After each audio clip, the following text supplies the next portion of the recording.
Sunday, May 7th, 2023. Do.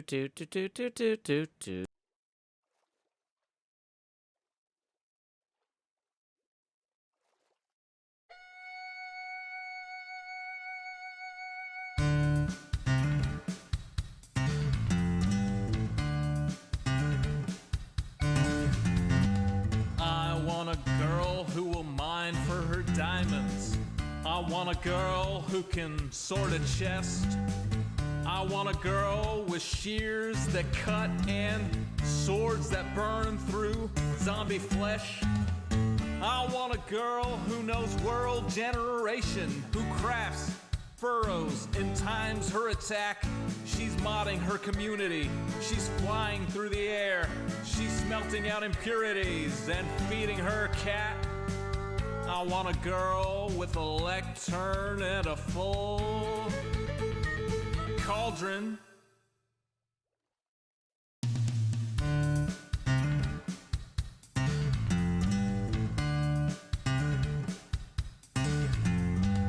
I want a girl who logs in early. I want a girl who plays till late.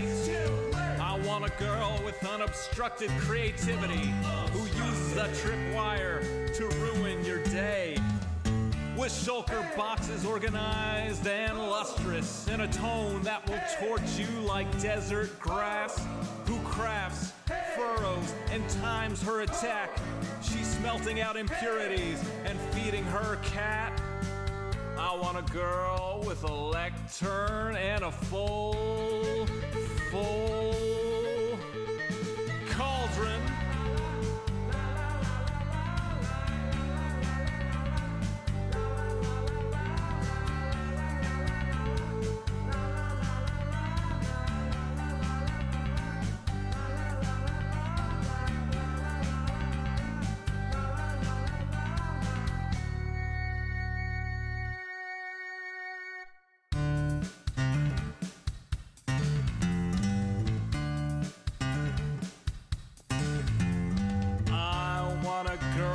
Whose shield is emblazoned.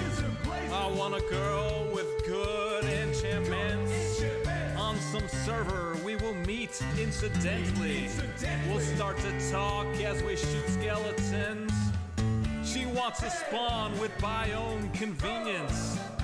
She wants a spawn that's in good repair. She's changing her end from wither to dragon. She's trading her archery for a trident that's self-repairing. I want a girl with a lectern and a full cauldron.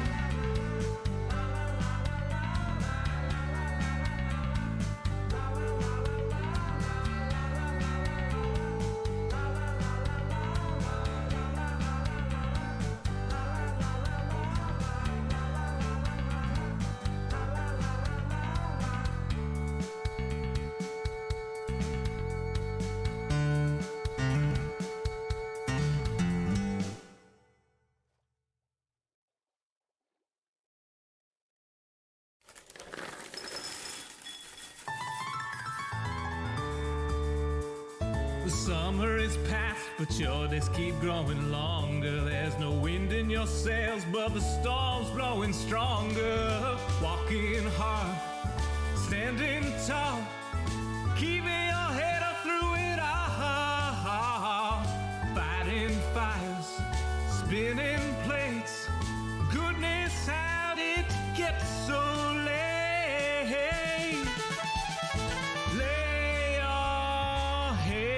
Down and dream. Lay your head down and lay your head down and dream. Lay your head down and just let your mind flow downstream. Sprawled out in a moonbeam. Lay your head down and dream. Joe Hills is filmed before a live streaming audience. That's us. Howdy, y'all. Joe Hills here, recording as I always do in Nashville, Tennessee. And tonight, y'all are my live streaming audience. Hope you're having a fantastic evening today. I was out in the sun for a long time. A long time today.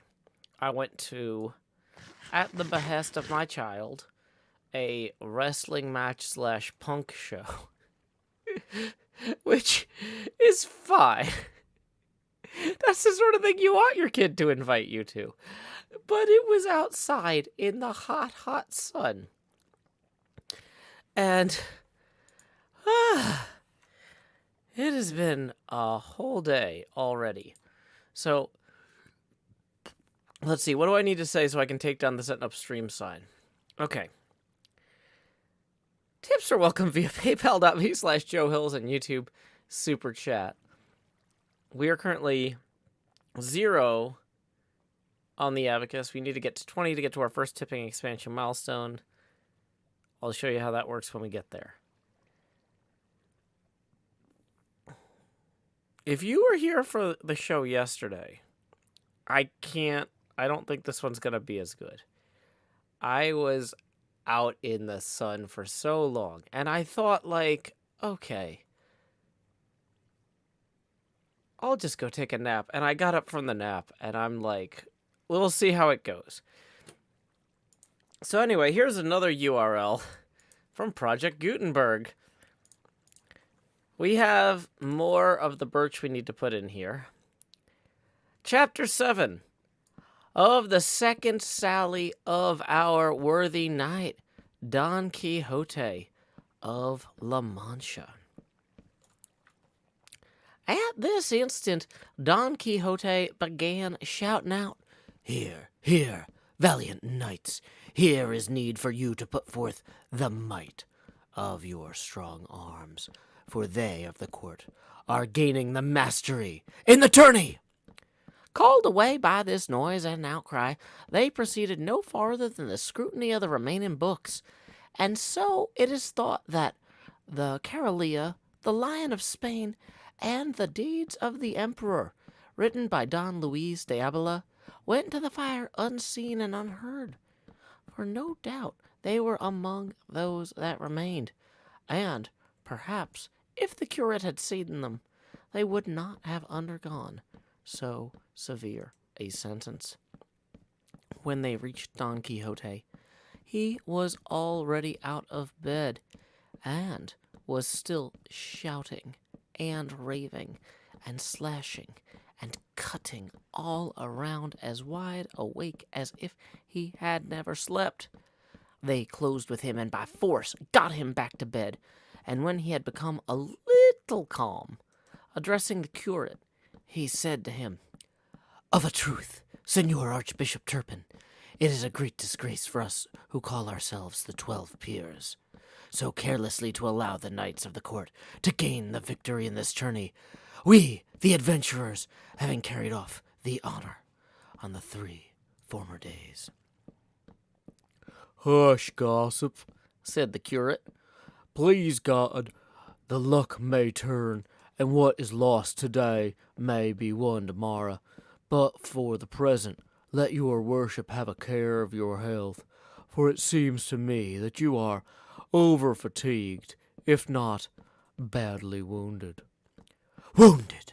No," said Don Quixote, "but bruised and battered, no doubt, for that bastard Don Roland has cudgeled me with the trunk of an oak tree, and for envy, because he sees that I alone rival him in his achievements. But I should not call myself Rinaldos of Montalban, did he not pay me for it, in spite of all his enchantments, as soon as I rise up from this bed. For the present, let them bring me something to eat, for that, I feel, will be more to my purpose, and leave it to me to avenge myself."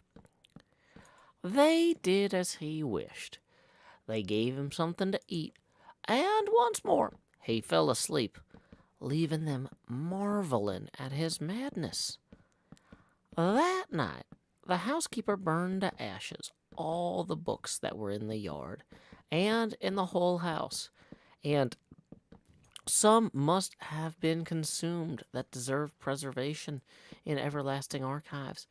But their fate and the laziness of the examiner did not permit it. And so, in them was verified the proverb that the innocent suffer for the guilty. One of the remedies which the curate and the barber immediately applied to their friend's disorder was to wall up and plaster the room where the books were, so that when he got up he should not find them. Possibly, the cause being removed, the effect might cease, and they might say that a magician had carried them off, room and all. And this was done with all dispatch. 2 days later, Don Quixote got up, and the first thing he did was to go and look at his books. And, not finding the room where he had left it, he wandered from side to side, looking for it. He came to the place where the door used to be, and tried it with his hands, and turned and twisted his eyes in every direction, without saying a word.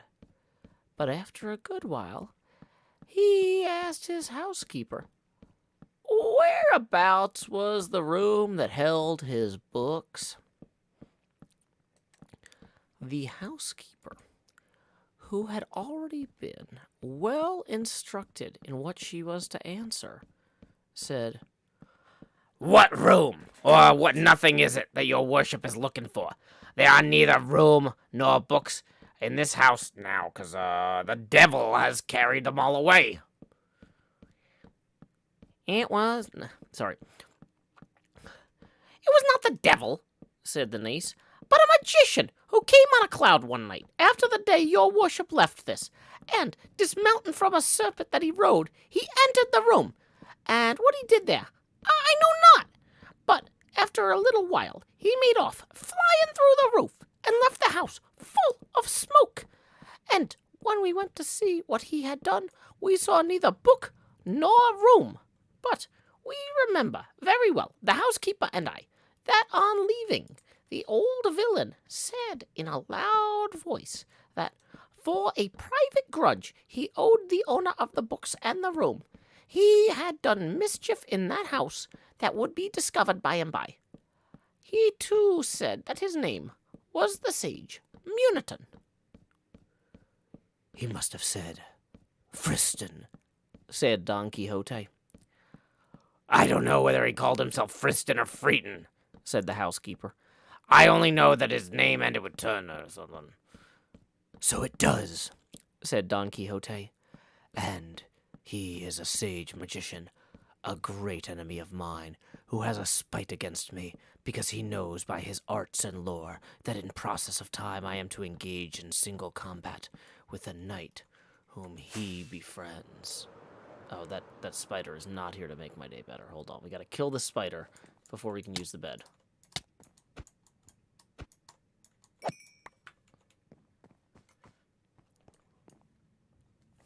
I'm gonna have a drink of my soda.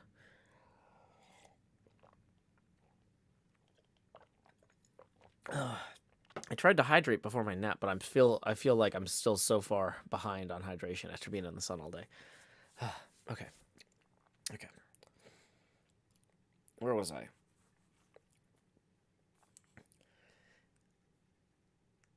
I am to engage in single combat with a knight whom he befriends, and that I am to conquer. And he will be unable to prevent it. And for this reason, he endeavors to do me all the ill turns that he can. But I promise him it will be hard for him to oppose or avoid what is decreed by heaven. Who doubts that? Said the niece. But, uncle, who mixes you up in these quarrels? Would it not be better to remain at peace in your own house instead of roaming the world, looking for better bread than ever came of wheat, never reflecting that many go for wool and come back shorn?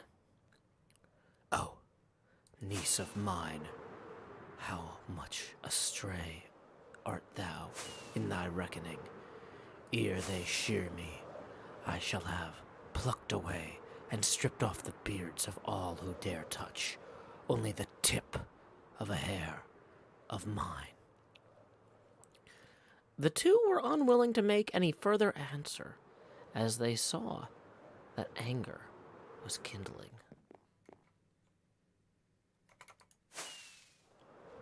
In short, then, he remained at home 15 days, very quietly, without showing any signs of a desire to take up his former delusions.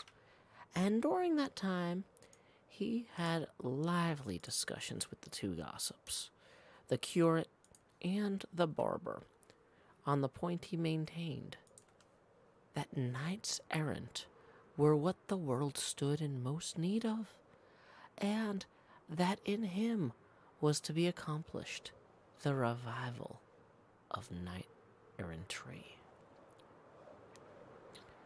The curate sometimes contradicted him, sometimes agreed with him, and if he had not observed this precaution, he would have been unable to bring him to reason. Meanwhile, Don Quixote worked upon a farm laborer, a neighbor of his, an honest man, if indeed that title can be given to him who is poor, but with very little wit in his pate.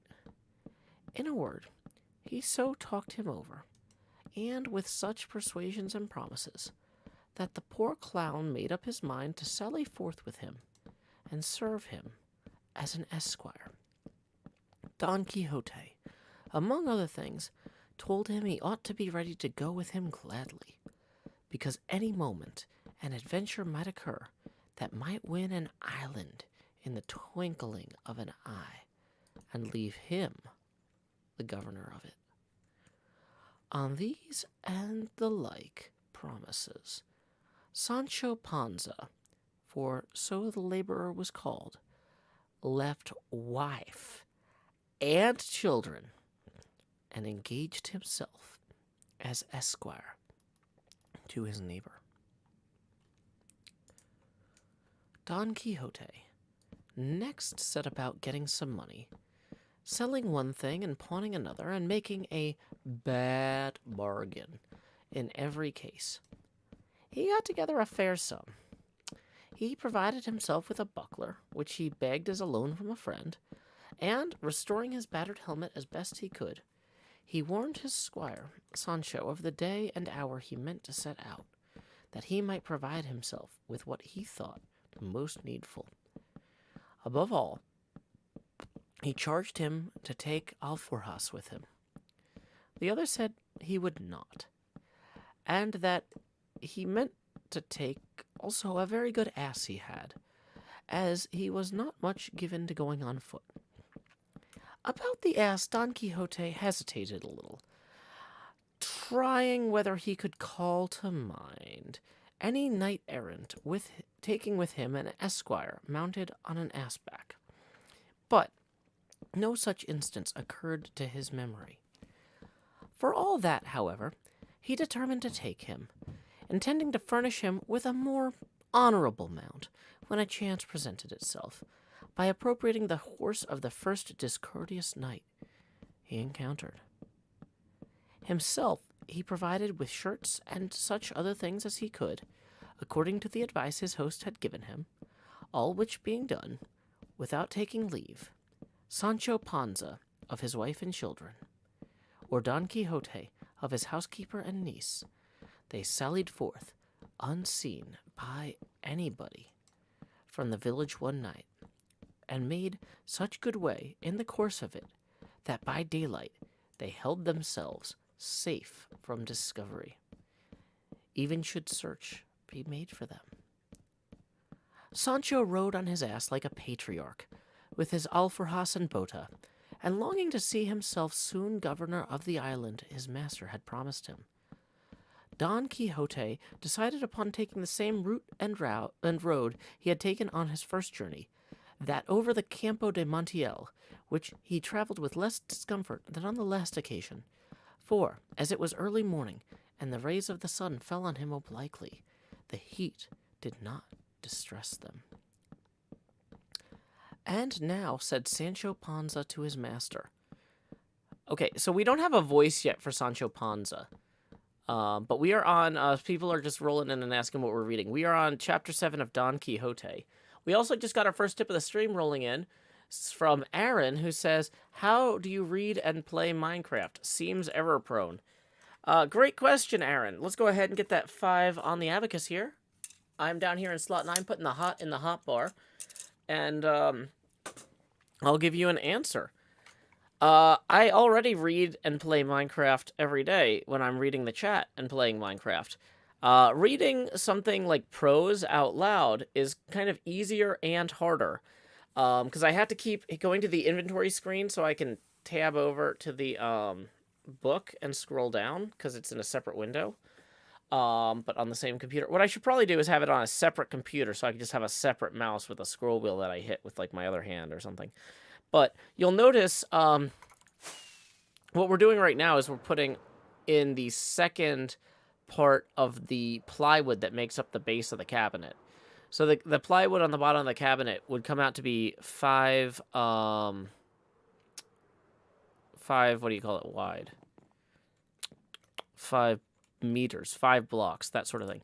Anyway, basically it's 5 blocks wide, and so it takes us some time to place 256 rows of 118 blocks. So it's actually easier for me to do this while placing blocks, especially when I spent all day in the sun and I'm feeling a little rough, than to try to just like make stuff up to say. That requires more innovation and invention. But I'm kind of trying to think if there's any of the voices. Oh, let's maybe do the Bill S. Preston, no, Ted Theodore Logan voice for Sancho Panza. Because he's going to have a lot of speaking parts, so I need a voice I'm comfortable with. And I feel like something... Mooberg says, yo, your setting up stream thing is still on. I'm kind of still setting up the stream. So, Mooberg, this is... We're not really... Honestly, I did not hydrate well enough for being out in the sun for as long as I was. Like, I'm probably going to have to refill my drink shortly. So we're going to have to switch that over to the hydration break thing. But yeah, I'm still explaining what the stream is. Like, we're not really set up. We're just doing what we can. Okay. Yeah. So, welcome Dylan Clicks in the YouTube chat and Wisteria as well. I see Lakshmi13 in the Discord chat. No, I haven't spilled any soda tonight so far. Although I did realize I probably should have brought back the short glass again so I don't risk knocking over the tall one. Because that's what got me last time. Twice in a row. At least it's a stream and not a scream. I know, right? Welcome, Technologic. Yeah, see, people are still coming in. We're still setting up the stream. We can't really say the stream is set up until we know how Sancho Panza sounds. JFW tips 2. Thank you very much for that. Let's go ahead and get that on our abacus here. Boom. That puts us 3 away from the next face camera expansion milestone. Oh, boy. Looks like we're going to need to lay our heads down and dream here soon. Welcome, Diggs. I'm doing well. A little bit of a slow start this evening, but we got plenty to do. Welcome, Sammy. We are continuing our read of Don Quixote. I saw you come in last night, and I think by the time I was done reading that chapter, you might have already left. So sorry I didn't get to greet you. But, okay. Then, luckily you came in while we're debating how to have Sancho Panza talk. I think I'm going to do my Ted Theodore Logan voice for him, because he's going to have a lot of lines the whole book, so I need a voice that sounds distinct from Don Quixote's, and that I'm good at. Here we go. It's one of those things, every time I feel like I'm ready to start reading again, I'm like, oh my gosh, I'm so thirsty. Like, it's great to get out and enjoy the warmth. Like, spring/summer is here. But, like, I'm not used to it. Okay. Actually, you know what? Before we start reading, let's actually put up our hydration break sign, because even though we're only 20 minutes in, I was out in the sun a lot, and I've already finished my drink already. So let's see. Incredimike requested lines. Let's go ahead and play that. It's 4 minutes, and then we'll come back and continue our work getting the second layer of birch in on the base of the pinball machine. Somebody last night was like, don't tell me you did the birch at the wrong height yesterday. I didn't, or at the wrong height last month or whatever. No. This is supposed to be a 5 meter thick thing of birch. So we're not filling all 5 meters in. We're leaving air in between the two. But basically, the thickness of the plywood at the scale we're working at would be 5 meters thick. So we need both the top and the bottom of it, so that when we start cutting holes in it for like where the power supply, power switch goes, and where the subwoofer holes go, like we need to have the whole thing. So anyway, let's switch this over to the hydration break sign. I'm going to get a fresh beverage, and then we're going to come back and we're going to continue reading Chapter 7 of Don Quixote, The Man of La Mancha by Miguel Cervantes. I'm having a lot of fun with that, and I hope you do too. I will be RB. Thanks again to Incredimike for selecting the song Lines. That's 4 minutes. Be right back.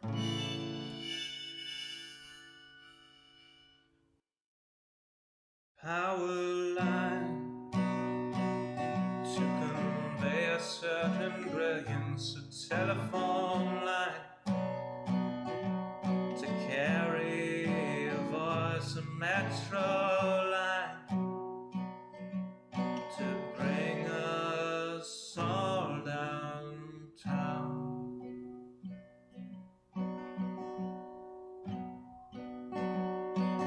Lines of connection, communication, not the borders of boundaries that slice and dice a nation.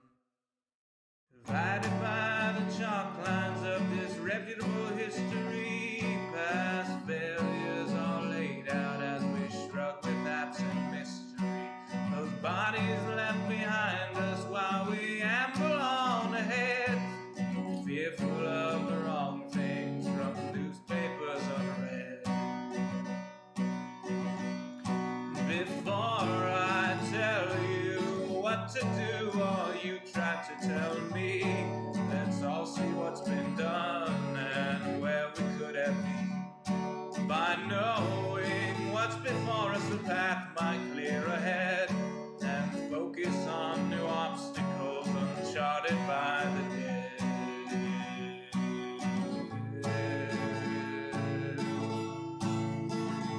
Power line from a gurgling turbine, a telephone line from a quiet room, a metro line from across the city.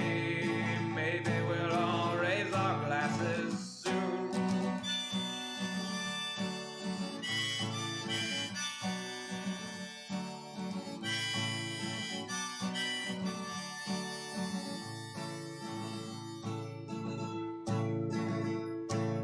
They say across the fence line the grass is always butcherous, but we're not corralling cattle, fearing wranglers, violent murders. When we look out past dividers, we're unsurprised to see more folks erecting fences, becoming detainees. Before I worry about you or you worry about me, let's all dwell on ourselves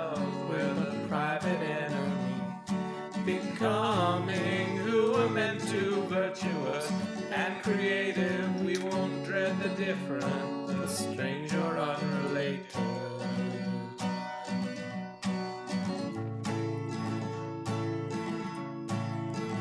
A power line to convey a certain brilliance, a telephone line to carry a voice, a metro line to bring us all home, to bring us home.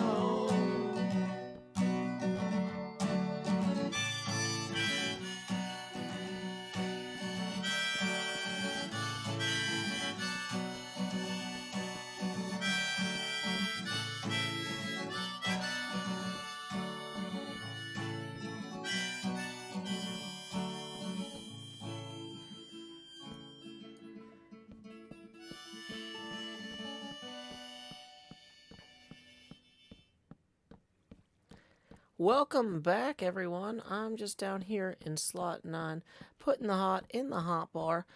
We are currently 13 away from our first face camera expansion milestone. Tips are welcome via paypal.me/JoeHills and YouTube Super Chat. Evening, NJ. So you just popped in the Discord chat there right before I popped out to refresh my drink. We are continuing reading Don Quixote by Miguel Cervantes tonight, because we have a lot of birch planks to put. We spent the last week or so kind of spending 15 minutes here and there gathering extra birch logs, and now we're placing all of them. How'd it come? The plywood, in the same way that the plywood on the back of the pinball machine is 5 meters thick, and the plywood on the sides of the pinball machine is 5 meters thick. The plywood on the bottom of the machine is 5 meters thick. So we are placing those planks now before we start cutting that up. Okay, so we're at the point in Chapter 7 of Don Quixote where our good buddy Sancho Panza has his first line. So we are going to come into that strong. Okay, so here we go. And now, said Sancho Panza to his master, "Your worship will take care, Sir Knight-errant, not to forget about the island you have promised me, for be it ever so big, I shall be equal to governing it." To which Don Quixote replied, "Thou must know, friend Sancho Panza, that it was a practice very much in vogue with the knights-errant of old to make their squires governors of the islands of kingdoms they won, and I am determined that there shall be no failure on my part in so liberal a custom. On the contrary, I mean to improve upon it, for they sometimes..." What? I'm reading Don Quixote here. "For they sometimes..." Dang, I lost my spot. Okay, I gotta switch this to... Okay, we're putting this on voice activation threshold. Okay. And then we gotta unmute. Does it show if I'm going through or not? It does not. Who dares tell Don Quixote to shut up? There's nobody else on. It's just Cub yelling at me. Thanks, Cub.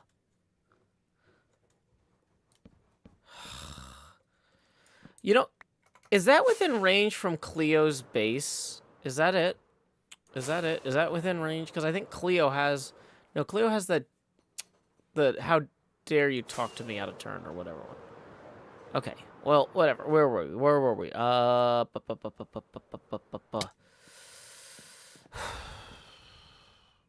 it actually is turning night. Yeah, Cleo has the "you'll speak when spoken to" horn. Yeah, for those of you who are like, is Joe reading this live? Yes, I'm reading this live. Dave USPS says, I'm surprised that Quixote isn't the arty voice, but that's what you'd expect. No, it's a different thing. It's a different thing. You know, that's, I'm trying to try new and exciting things here.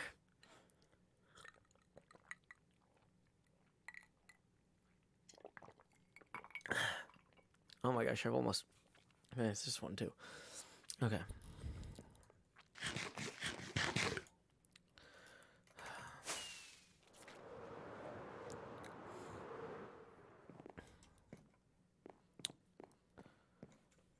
I needed a voice also that I could do while playing, because with the arty voice, I have to take my hands off the keyboard to flex. Okay, so where was I?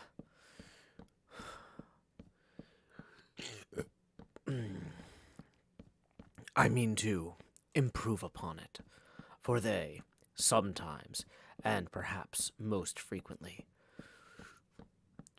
waited until their squires were old, and then, when they had enough of service and hard days and worse nights, they gave them some title or other of count, or at most marquis, of some valley or province, more or less.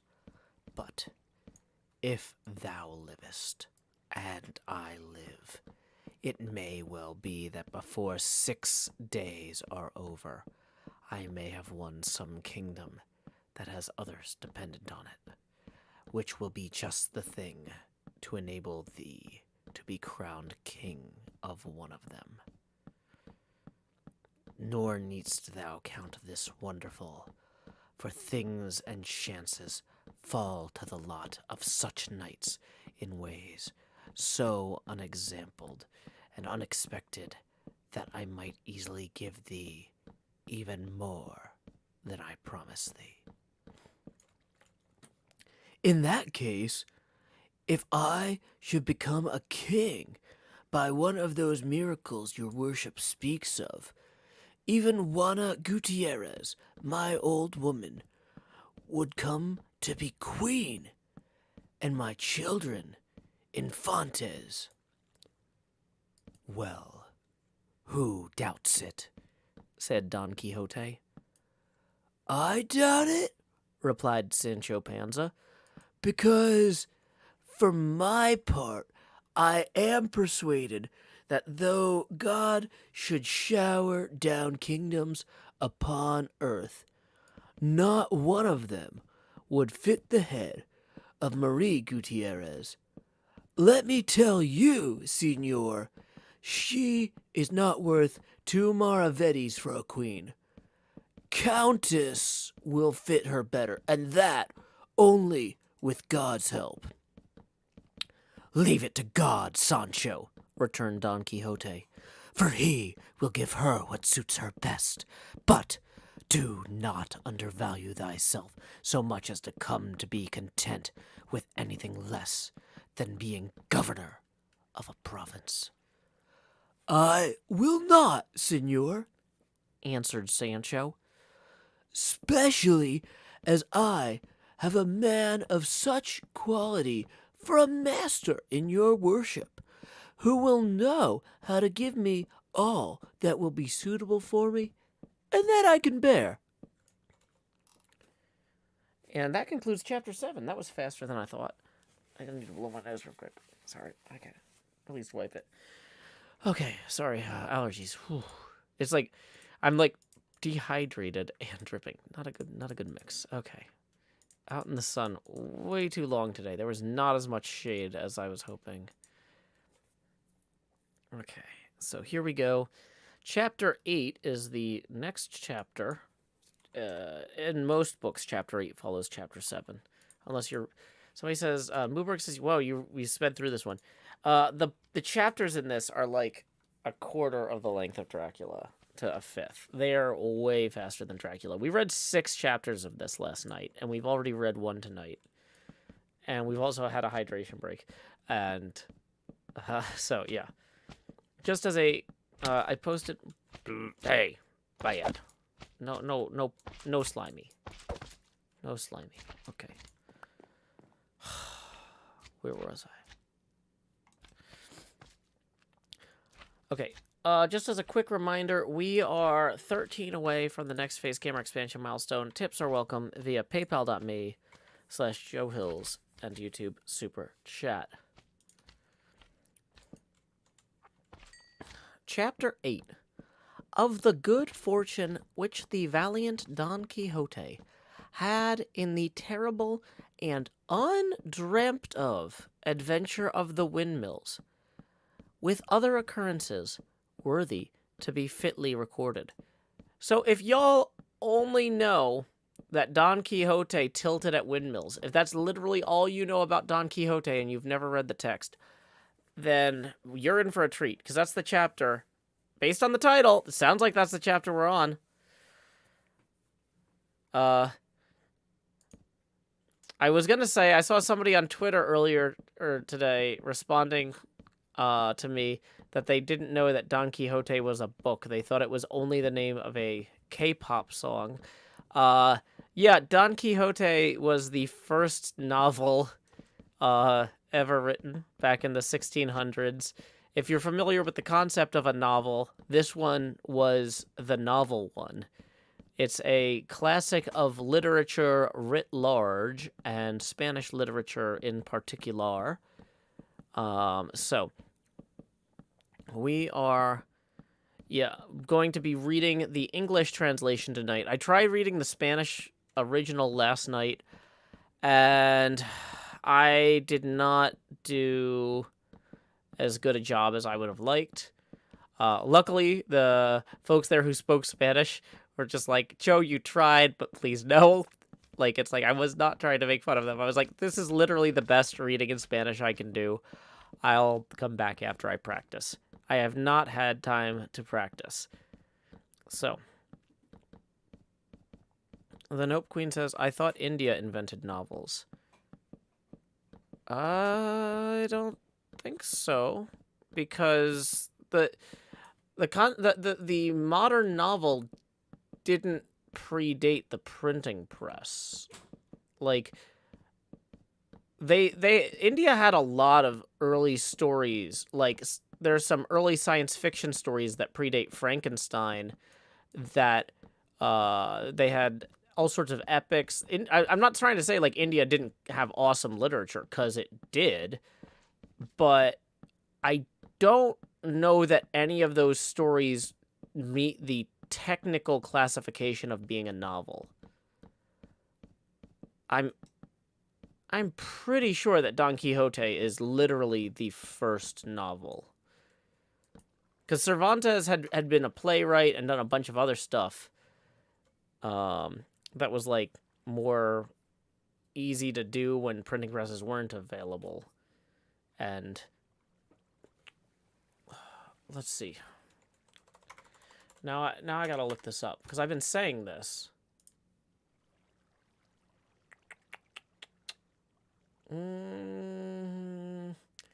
Margaret Duty claims that the novel has a continuous and comprehensive history of about 2,000 years, with origins in the ancient Greek and Roman novel.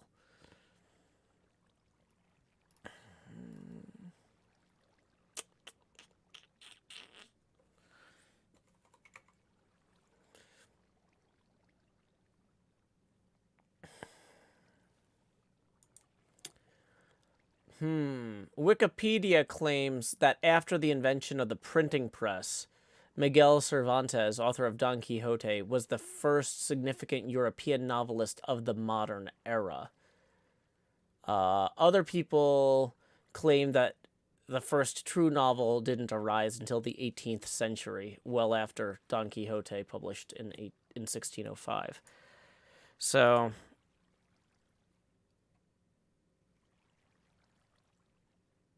Tale of Genji is also argued to be being the first novel. Where do I have that here?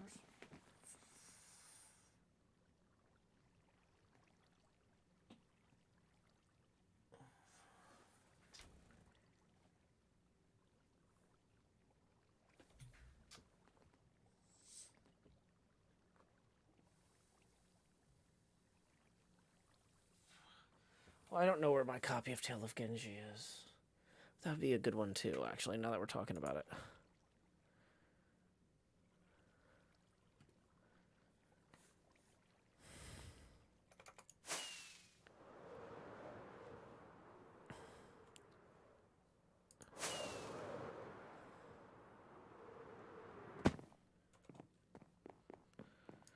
Yeah, I don't know.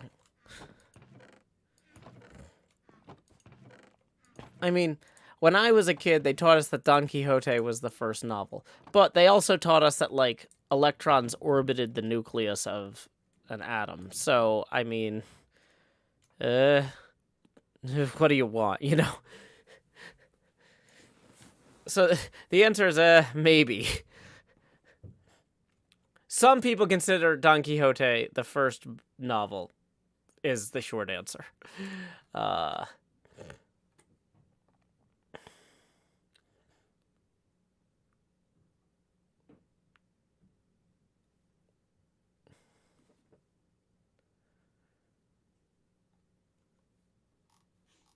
So...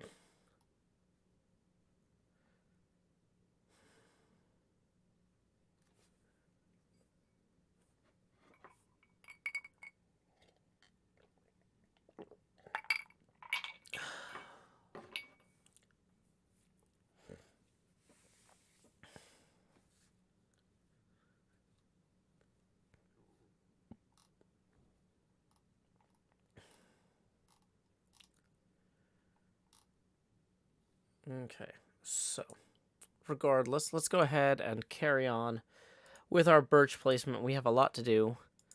We are on Chapter 8 of Don Quixote by Miguel Cervantes.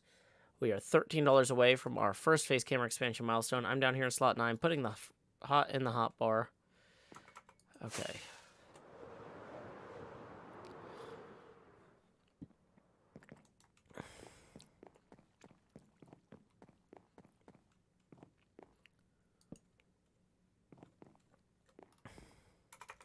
Welcome, Mima Sweets. Don Quixote has taken on a squire named Sancho Panza. Wait, I'm holding down push to talk, not shift. Okay, so there we go.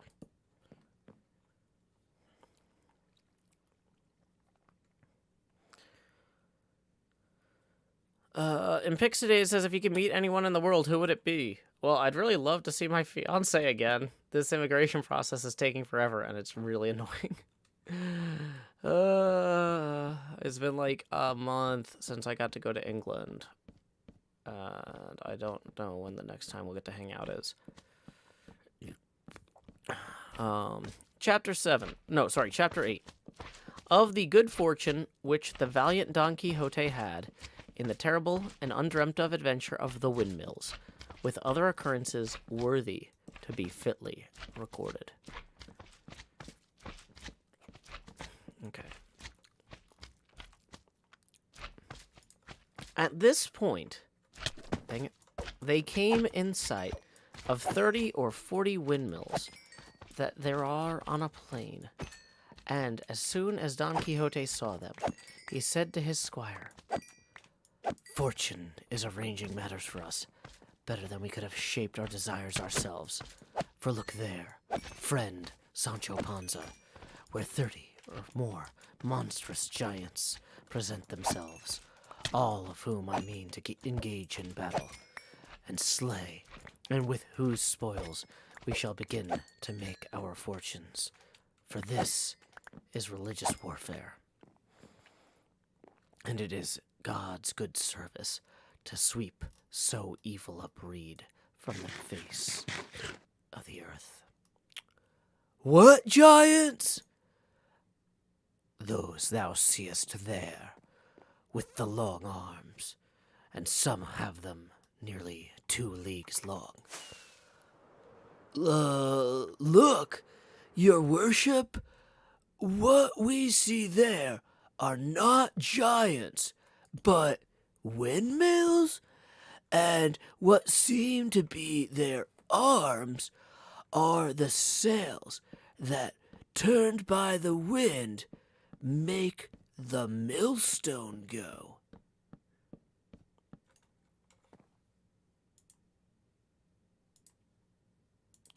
Yeah. If you are... Okay, we just got a message in Twitch. This is not a place to seek mental health assistance. Please Google resources in your area. Find something local that can help you. I cannot help you with that. Also, Lost Cult Music, thank you for tipping 3, who says no soda stream today. Indeed, we have not spilled any soda yet today. That puts us 10 away from our first face camera expansion. Thank you, Lost Cult Music. Okay.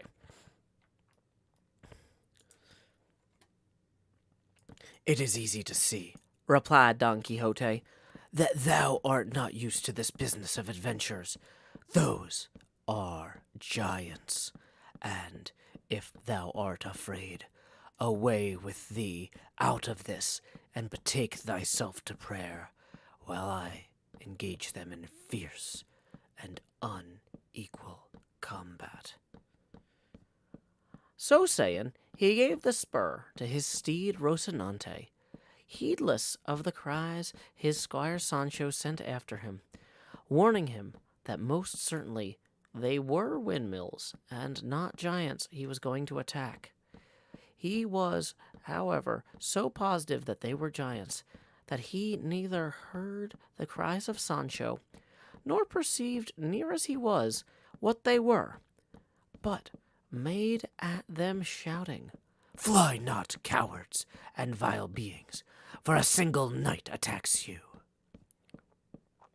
A slight breeze at that moment sprang up, and the great sails began to move, seeing which Don Quixote exclaimed, Though ye flourish more arms than the giant Briareus, ye have yet to reckon with me.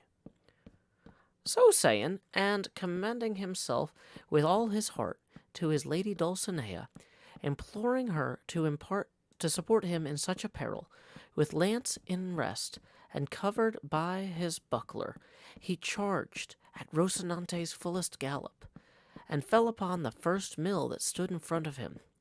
But as he drove his lance point into the sail, the wind whirled it round with such force that it shivered the lance to pieces, sweeping with it horse and rider, who went rolling over the plain in a sorry condition. Sancho hastened to his assistance as fast as his ass could go, and when he came up, found him unable to move. With such a shock had Rocinante fallen with him. God bless me, said Sancho. Did I not tell your worship to mind what you were about? For they are only windmills, and no one could have made any mistake about it, but one who had something of the same kind with his head. Hush, friend Sancho, replied Don Quixote.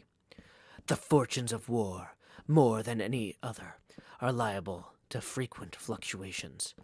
And, moreover, I think, and it is the truth, that the same sage Friston who carried off my study and books has turned these giants into mills in order to rob me the glory of vanquishing them.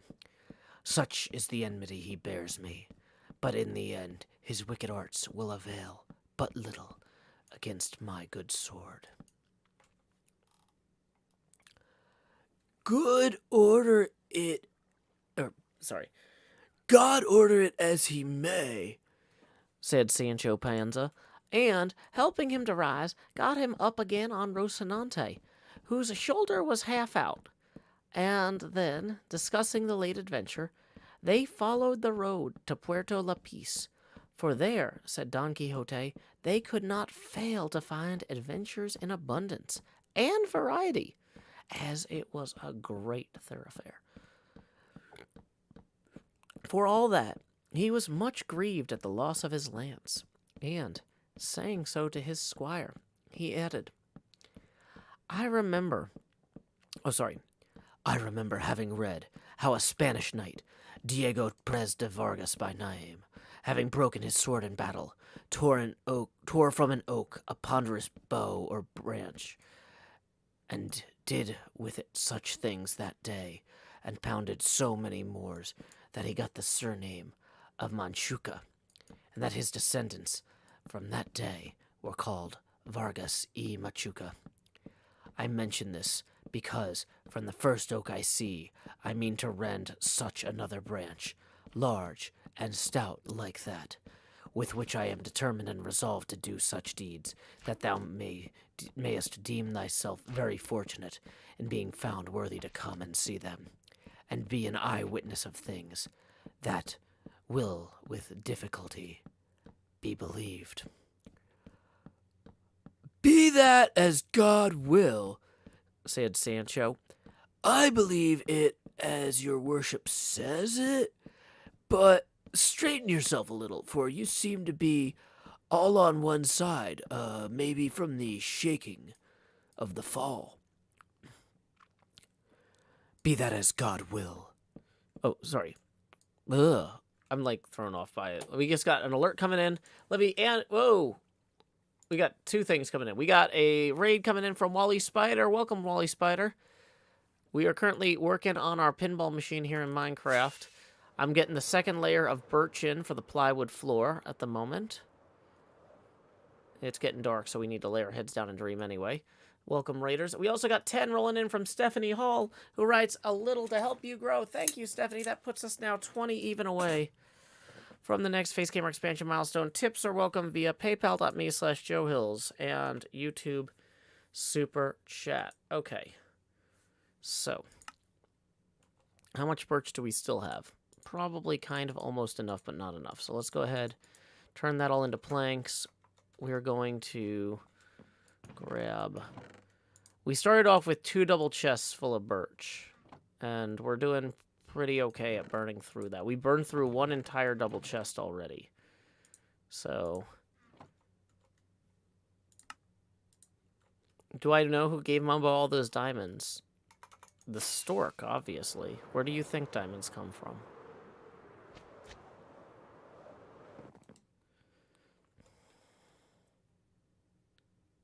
Did I just say I'm 20 away even for the next expansion, but not expand? Says no limit of creativity. I also said I spent the whole day out in the sun, and I'm still rehydrating. Yeah, thank you very much, Unlimited Creativity, for putting that out. Please direct your attention down here to slot 9, where I'm putting the hot in the hot bar, so I can say howdy, y'all. Joe Hills here, recording as I always do in Nashville, Tennessee. Dee-da-dee-da-dee. Yes, I did say that. That's how things are going here. I've actually finished my drink again already, and we haven't even been going an hour, and I need to do my second hydration break. But like, yeah, it was so hot. It was the first like truly hot day of the year here in Tennessee, and I don't think my body was ready. Let's see, we did lines earlier, and I think we thanked Mantua Maker for that, so I forgot to put a note there. Looks like Marissa Rawl requested Lectern Full Cauldron. Why don't we go ahead and put that on? That's a pretty quick song. I'll just run to the kitchen real quick. This song is like 3.5 minutes, I think. Yeah. So I will be right back.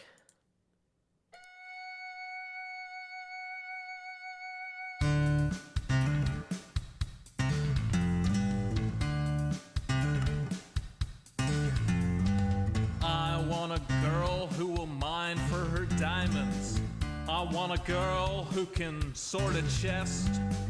I want a girl with shears that cut and swords that burn through zombie flesh. I want a girl who knows world generation, who crafts furrows and times her attack. She's modding her community. She's flying through the air. She's smelting out impurities and feeding her cat. I want a girl with a lectern and a full cauldron.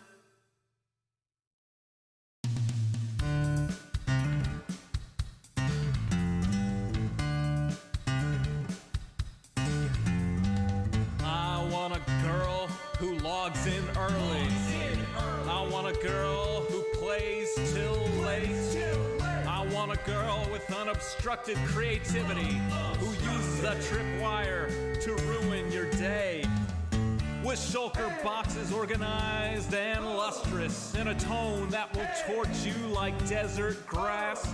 Who crafts furrows and times her attack. She's smelting out impurities and feeding her cat. I want a girl with a lectern and a full cauldron.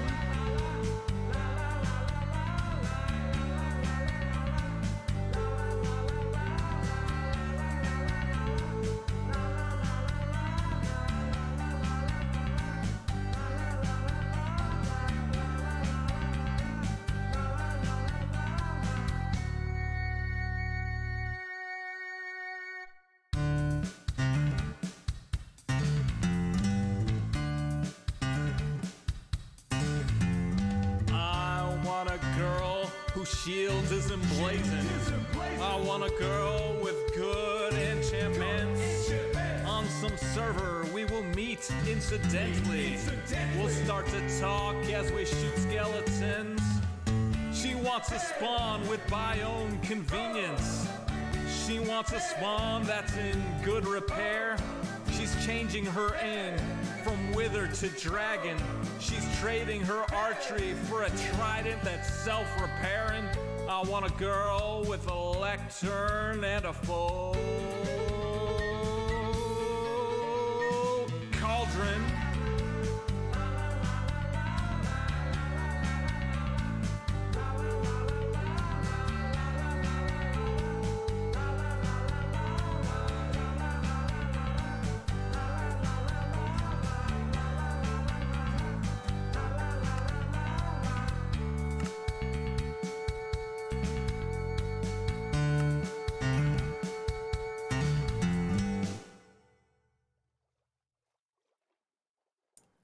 Welcome back.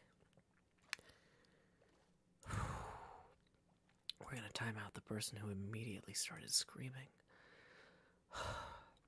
It's not a good night for screaming. It's fine. It's fine. Okay. Whew.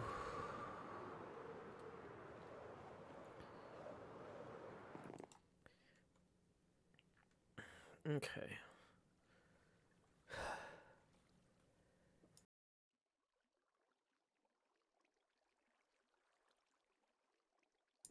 Whew. Sorry, a little bit of a coughing fit there. Oh. Alrighty. Badger says, how's the storm going there? I don't know. I stopped looking at the weather. Because it looked like the lightning was letting up enough that I could stream safely. And then I haven't, heard thunder since I put my headphones on that block sound. So, yeah. Badger says, apparently they got special dispensation from the sound police to play until 1 a.m. at Nissan Stadium. We're still sheltering in place to keep you safe. Please stay under covered areas. We'll keep you updated about when you can head to your seat. Yeah, I'm not playing Nissan Stadium tonight. I thought about it.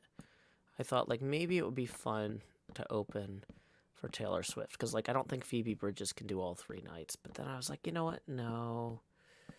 People really want to hear me read Don Quixote on a Minecraft live stream. So, Badger says, Nissan Stadium is really struggling with the water more than the lightning. Gotcha. Yeah, it barely drizzled on Friday night. And my daughter, who actually was at the Friday night show, said that they had to bring out mops. They had to they had guys rushing out on stage with mops to what do you call it? Mop the water off the stage because they didn't want Taylor Swift to fall. Which makes sense because she does a lot of high-speed dancing and stuff. So we can turn off the hydration break sign if you want. Let's do that. Okay, so let's go ahead and do that.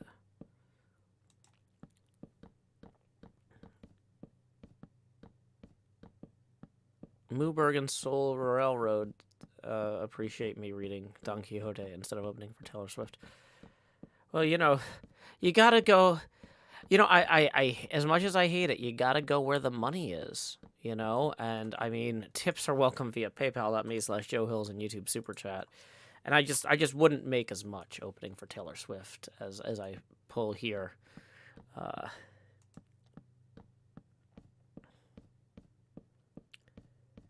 So let's see. Let's see. I gotta clear my throat. Let me mute for a second.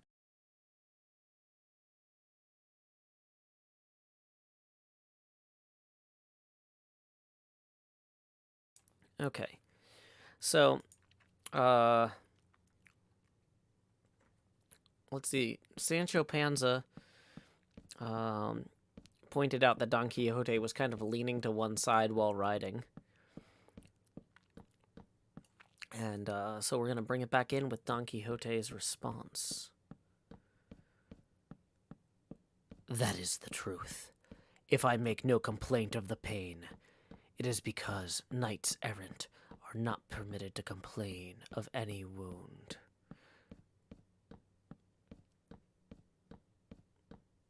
Even though their bowels be coming out through it. If so, I have nothing to say, but God knows I would rather your worship complained when anything ailed you. For my part, I must confess I complain, however small the ache may be, unless this rule about not complaining extends to the squires of knights errant also. Don Quixote could not help laughing at his squire's simplicity, and he assured him he might complain whenever and however he chose, just as he liked, for, so far, he had never read of anything to the contrary in the order of knighthood. Sancho bade him remember it was dinner time, to which his master answered that he wanted nothing himself just then, but that he might eat when he had a mind. With this permission, Sancho settled himself as comfortably as he could upon his beast, and, taking out of the alforjas what he had stowed away in them, he jogged along behind his master, munching deliberately, from time to time taking a pull at the boda, with a relish that the thirstiest tapster in Malaga might have envied. And, while he went on in this way, gulping down draught after draught, he never gave a thought to any of the promises his master had made him, nor did he rate it as hardship, but rather as recreation, going in quest of adventures, however dangerous they might be. Finally, they passed the night among some trees, from one of which Don Quixote plucked a dry branch to serve him, after a fashion, as a lance, and fixed on it the head he had removed from the broken one. All that night, Don Quixote lay awake, thinking of his lady Dulcinea, in order to conform to what he had read in his books. How many a night in the forests and deserts knights used to lie sleepless, supported by the memory of their mistresses. Not so did Sancho Panza spend it, for having his stomach full of something stronger than chicory water, he made but one sleep of it, and if his master had not called him, neither the rays of sun beating on his face, nor all the cheery notes of the birds welcoming the approach of day, would have had the power to waken him. On getting up, he tried the boda, and found it less full than the night before, which grieved his heart, because they did not seem to be on the way to remedy the deficiency readily. Don Quixote did not care to break his fast, for, as had already been said, he confined himself to savory recollections for nourishment. Hey, welcome, Silent Raiders. My name is Joe Hills. I'm broadcasting live from Nashville, Tennessee. We are currently reading Don Quixote. I'm actually streaming on multiple networks, so Twitch, YouTube, and joehills.net/live. So those whatever numbers you're seeing are not necessarily the whole picture. We've got 3 chats running as well: Discord, Twitch, and YouTube. And we are continuing with Chapter 8. We are $20 away from our next face camera expansion milestone. If anybody wants to make the camera larger for the Silent Whisperer readers so they can see my beautiful face a little bit better down here. And let's see. We need to continue with the tale. They returned to the road they had set out with, leading to Puerto La Peace, and at 3 in the afternoon, they came in sight of it. Here, brother Sancho Panza, said Don Quixote when he saw it. We may plunge our hands up to the elbows in what they call adventures.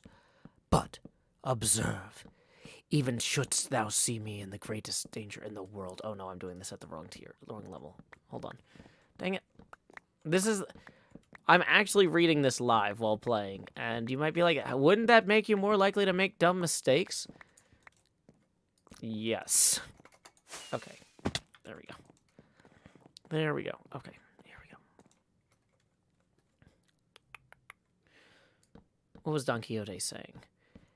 Even shouldst thou see me in the greatest danger in the world, thou must not put a hand to thy sword in my defense, unless indeed thou perceivest that those who assail me are rabble or base folk. For in that case thou mayest very properly aid me.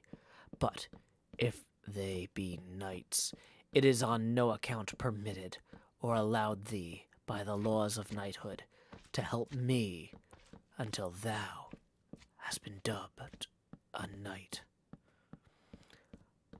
Most certainly, senor. Your worship shall be fully obeyed in this matter, all the more as, of myself, I am peaceful, and no friend to mixing in strife and quarrels. It is true that as regards the defense of my own person, I shall not give much heed to those laws, for laws human and divine allow each one to defend himself against any assailant whatsoever. That I grant, said Don Quixote. But in the matter of aiding me against knights, thou must put a restraint against thy natural impetuosity. I will do so, I promise you, and will keep this precept as carefully as Sunday. While they were thus talking, there appeared on the road 2 friars of the Order of Saint Benedict, mounted on 2 dromedaries, for not less tall were the 2 mules they rode on. They wore traveling spectacles and carried sunshades. And behind them came a coach, attended by 4 or 5 persons on horseback, and 2 muleteers on foot.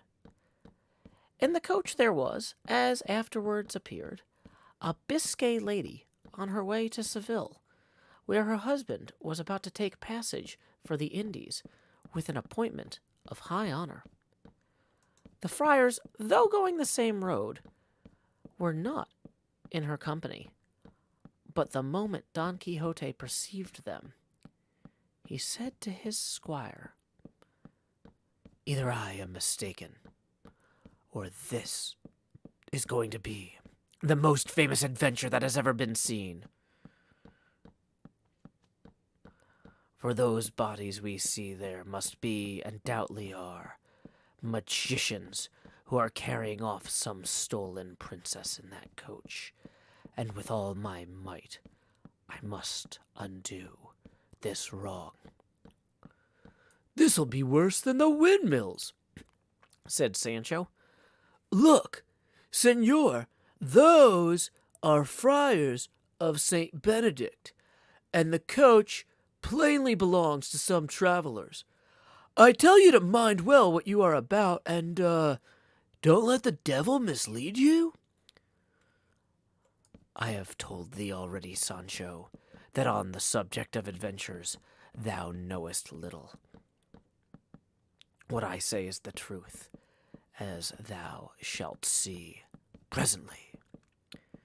So saying, he advanced and posted himself in the middle of the road along which the friars were coming, and as soon as he thought they had come near enough to hear what he said, he cried aloud, Devilish and unnatural beings, release instantly the high-born princesses whom you are carrying off by force in that coach, else prepare to meet a speedy death as the just punishment for your evil deeds. The friars drew rein and stood wondering at the appearance of Don Quixote, as well as at his words, to which they replied, Señor Caballero, we are not devilish or unnatural, but two brothers of Saint Benedict following our road. Nor do we know whether or not there are any captive princesses coming in the coach. No soft words with me, for I know you lying rabble, said Don Quixote. And without waiting for a reply, he spurred Rocinante, and with leveled lance charged the first friar with such fury and determination that if the friar had not flung himself off the mule, he would have brought him to the ground against his will, and sore wounded, if not killed outright. The second brother, seeing how his comrade was treated, drove his heels into his castle of a mule, and made off across the country, faster than the wind. Sancho Panza, when he saw the friar on the ground, dismounting briskly from his ass, rushed toward him and began to strip off his gown. At that instant, the friar's muleteers came up and asked what he was stripping him for. Sancho answered that this fell to him lawfully, as spoil of the battle which his lord Don Quixote had won. The muleteers, who had no idea of a joke, and did not understand about spoils and battles, seeing that Don Quixote was some distance off from the travelers in the coach, fell upon Sancho, knocked him down, and, leaving hardly a hair in his beard, belabored him with kicks, and stretched breathless and senseless on the ground, and, without any more delay, helped the friar to mount, who, trembling, terrified, and pale, as soon as he found himself in the saddle, spurred after his companion, who was standing at a distance, looking on, watching the result of the onslaught. Then, not caring to wait for the end of the affair just begun, they pursued their journey, making more crosses than if they had the devil after them.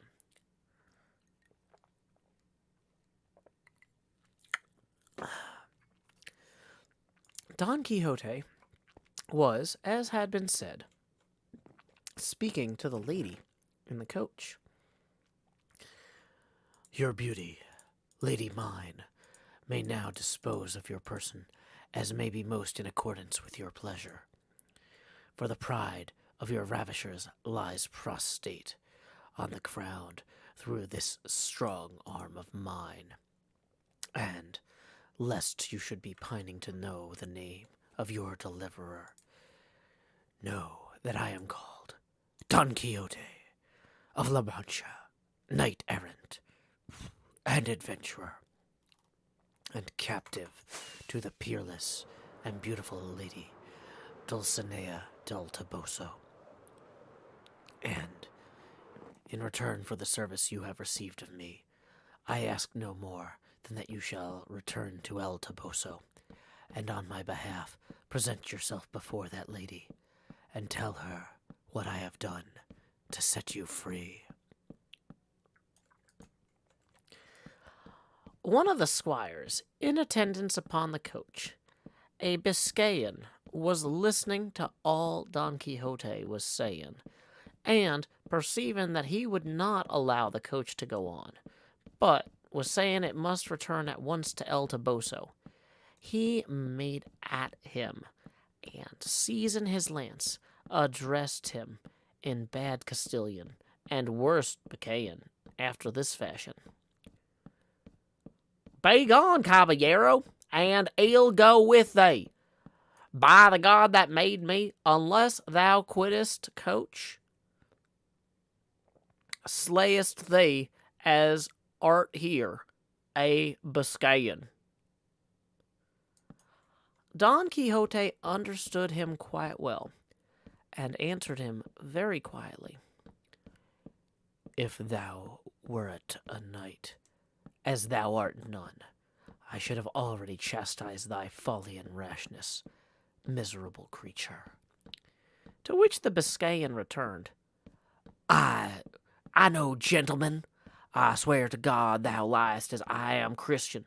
If thou droppest lance and drawest sword, soon shalt thou see thou art carrying water to the cat. Biscayan on land, Hidalgo at sea, Hidalgo at the devil, and look if thou sayest otherwise, thou liest.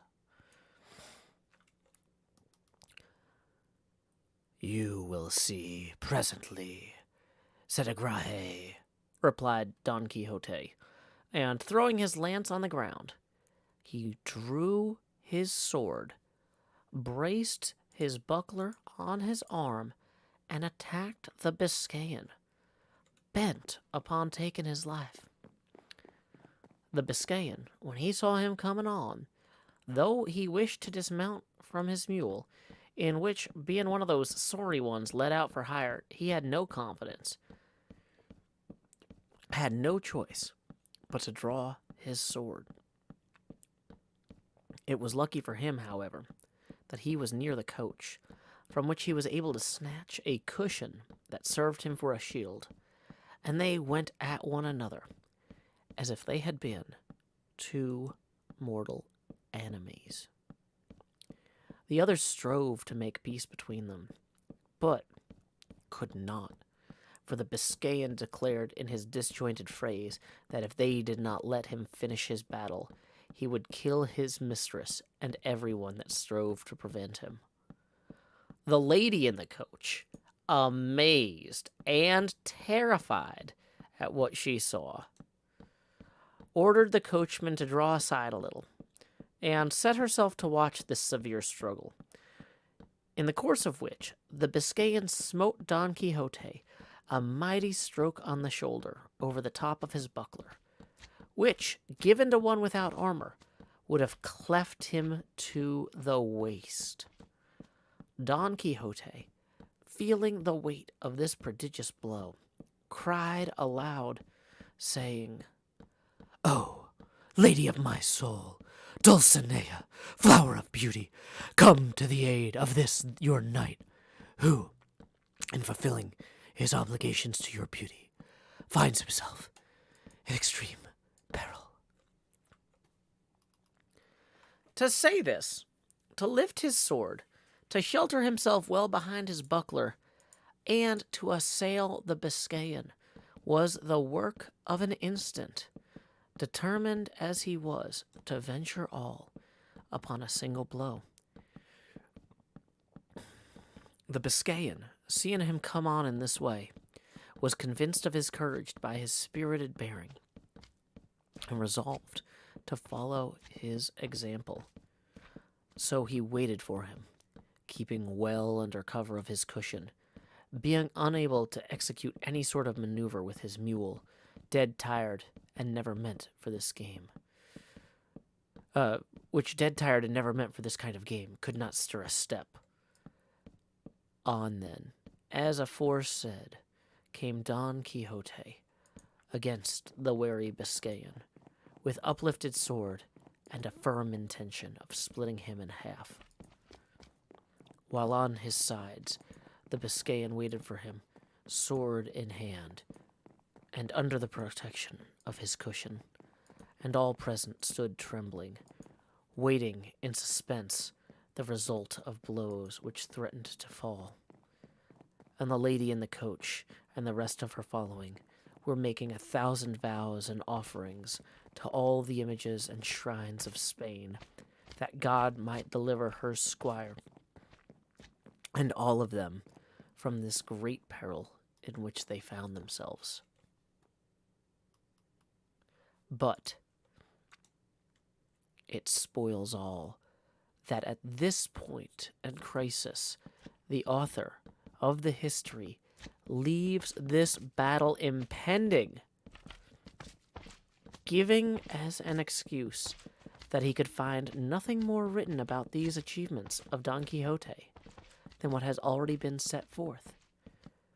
It is true, the second author of this work was unwilling to believe that a history so curious could have been allowed to fall under the sentence of oblivion, or that the wits of La Mancha could have been so undiscerning as not to preserve in their archives or registries some document referring to this famous knight. And, this being his persuasion, he did not despair of finding the conclusion of this pleasant history, which, heaven favoring him, he did find in a way which shall be related in the second part. So that concludes Chapter 8 of Don Quixote by Miguel Cervantes. Chapter 9 is entitled, In Which is Concluded and Finished the Terrific Battle Between the Gallant Biscayan and the Valiant Manchegan. Ooh. I could go either way. I don't even know how many chapters are in Don Quixote. Okay, so there's Volume 1 and Volume 2. Does Volume 2 restart the chapter count? Like, these chapters are pretty short. We've read 2 chapters already tonight. No, wait, we've read chapter 7 and... Yeah, so we read 2 chapters tonight already. So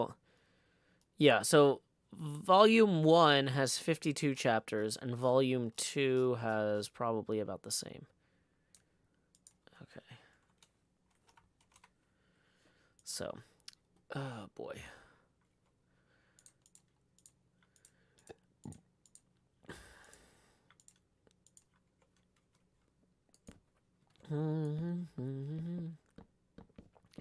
So yeah, for those of y'all who came in with the raid, if you're wondering what I'm working on, we are putting in the bottom sheet of plywood in the cabinet of my colossal scale pinball machine. The pinball machine is 256 meters deep and 128 meters wide. This particular board is 5 meters thick, which is why there's a layer of birch directly below it as well. So we are in the process of basically finishing up a board that we are then going to later add additional supports to, like this one here. We're also going to put some holes in. If you haven't seen the pinball machine itself, we might as well fly out here real quick since we got to go to bed anyway. There is the pinball machine there. I need to turn up my render distance. 1 second. Video settings. Oh, it's down to 28. Boo. 39, that'll do it. So the pinball machine is themed after space telescopes and their images. It's called Deep Field. I've been working on skinning the outside of the machine as well with some pixel art here. It's not quite done either, but when it's... I'm also designing a custom play field. I haven't figured out what the artwork's going to look like for that, but I've got a rough idea of the layout. And then from there, I'll work out the inserts and everything else. This is a colossal scale project, obviously. Just absolutely massive. And I'm going to try and get this knocked out by the end of the year. Maybe January. So this is not like a rush job. I'm actually really impressed. We've managed to get almost this entire board put in like 2 days. So, okay, let's consolidate some other stuff here.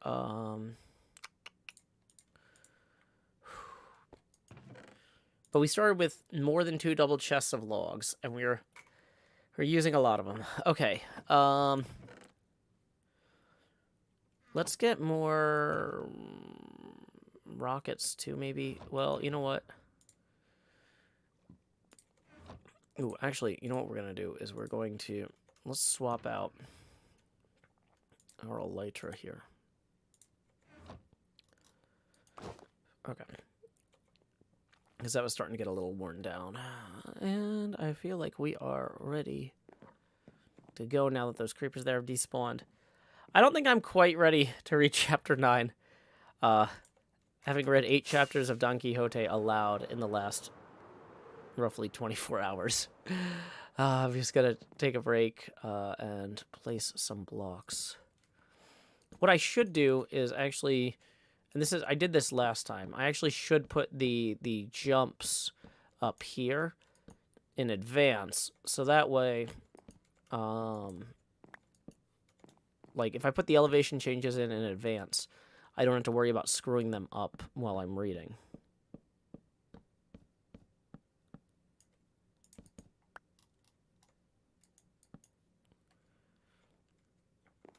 Okay, so we're going to put that there and that there.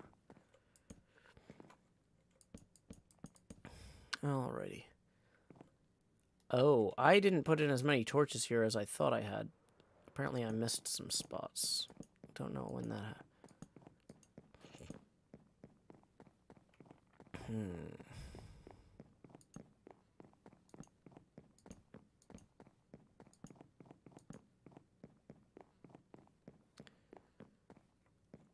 This seems very haphazard. Did I...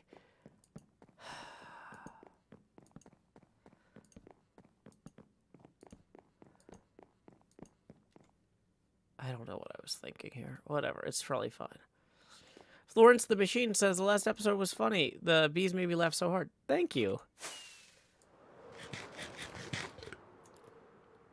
Just as a quick reminder, we are 20 even away from our second face camera expansion milestone. Tips are welcome via paypal.me/Joe Hills and YouTube Super Chat.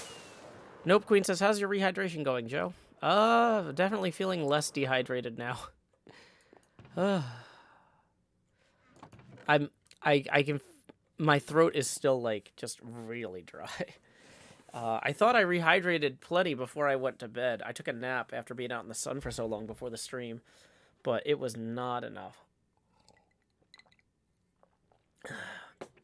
So, okay.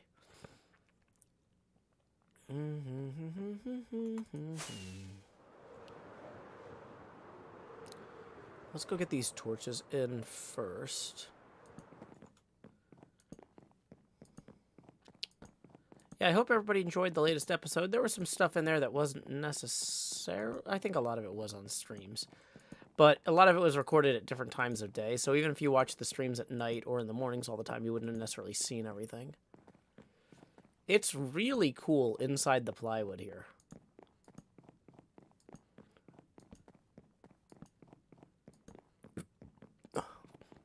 Look at that.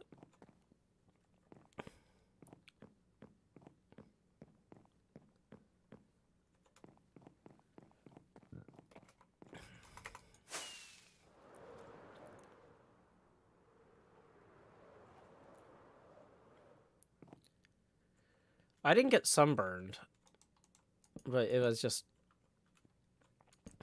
hot.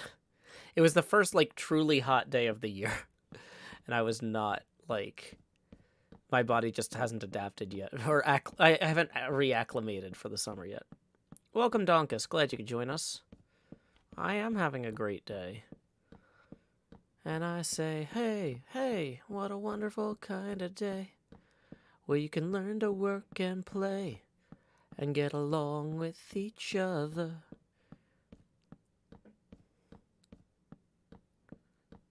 Okay. 29 says, did you get mild heat stroke, do you think? No, I don't think so. I think I can tell when I push my body to its limits.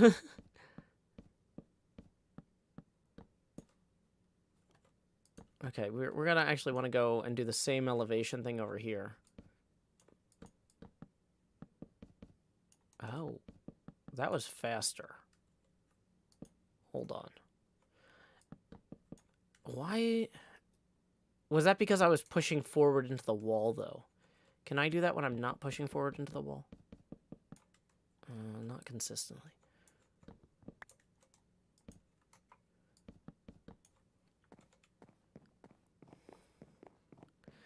The big problem is with that method, I wasn't standing on top of where the blocks go.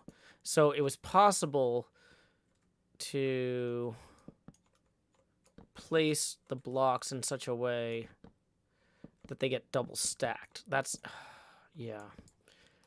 The biggest problem is having to switch tools if blocks get double stacked. That's a real hassle.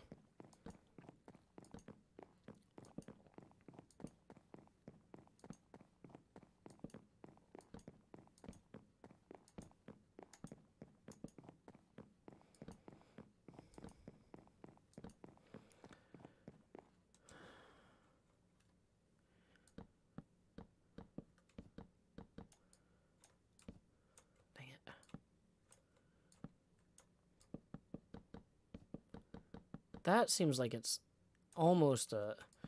I just can't quite get the angle right to hold it.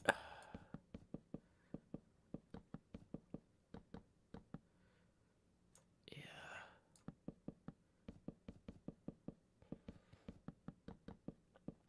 It's doing some weird lag thing there, too.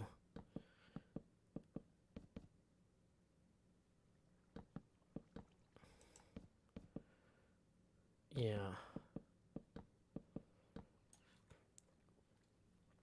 This got kind of a little bit of a stagger to it. Okay.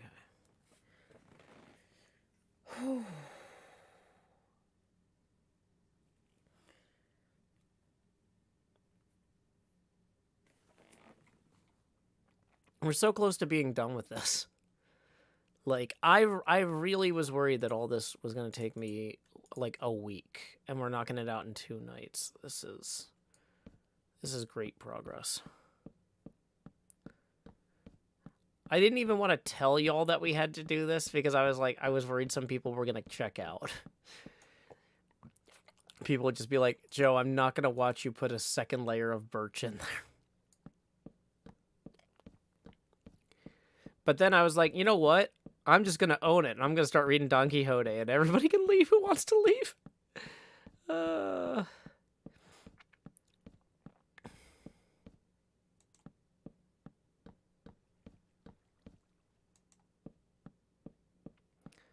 So, like, with this method, it's consistent. It's not faster, like, but it's...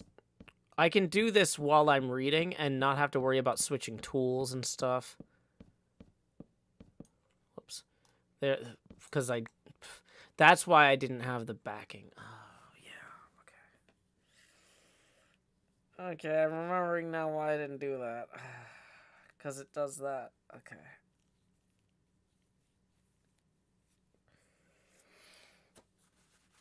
Okay, whew.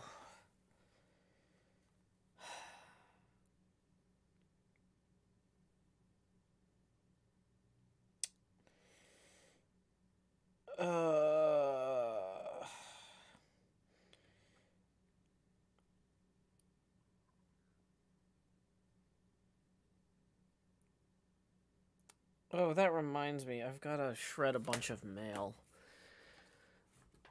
So I was talking to this guy today, and I was like, you know, your name seems really familiar. Did you used to live in an apartment on this, you know, blah, blah, blah, street, and, like, are you a Belcourt member? And he's like, yeah. And I'm like, okay, I think I get your mail. That's where I live now. And this other guy who was next to him was like, wait, do you also get mail for other name? And I'm like, yeah, I do. And he's like, that's me. We were roommates. And I'm like, do you want it? Or can I just shred it? And like, they're like, go for it. It's all junk anyway. And I'm like, yeah, I kind of thought that, but I've just got this huge pile. Like, whenever I move somewhere and I get mail for, like, the previous resident, it just piles up in, like, a basket by the door. On the off chance that somebody shows up and is like, oh, hey, I ordered this thing and accidentally sent it to my old address. You didn't throw it out, did you? It's like, here's the basket, you know?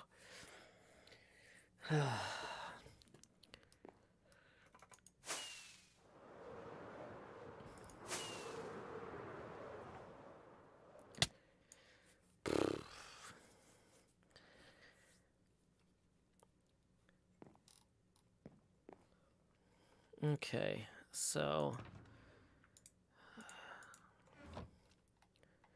So I made a lot of progress on getting my apartment tidied up this weekend, and I'm about to make more, because I can go through and dump 2 people's worth of stuff out of my previous tenant mail desk. Jonathan Kelly says, a previous resident at my place was a Scientologist, and the amount of mail we get from them is considerable. Yeah, I've heard that can be the case with Scientologists. I'm not sure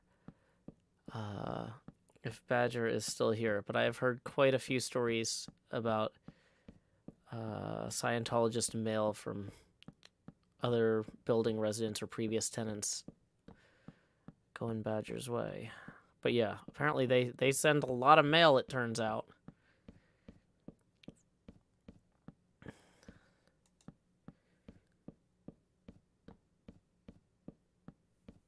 Okay.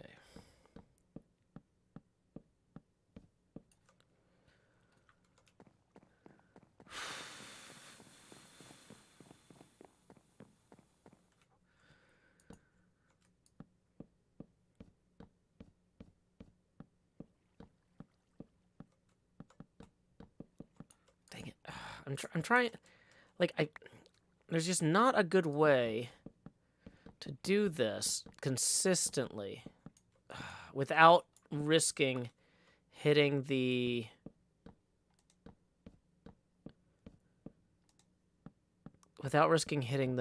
the block above it, really.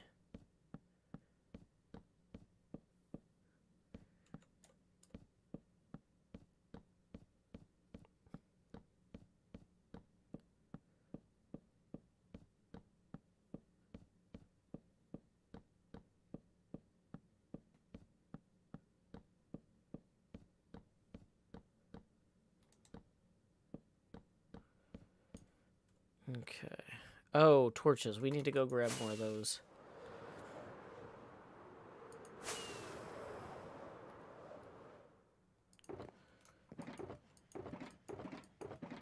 I think I moved a bunch of them downstairs.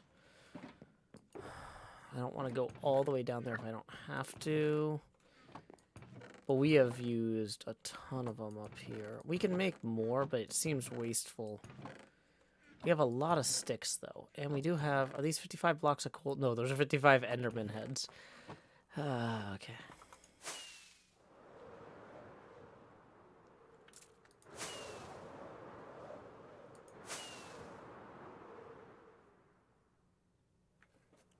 Okay.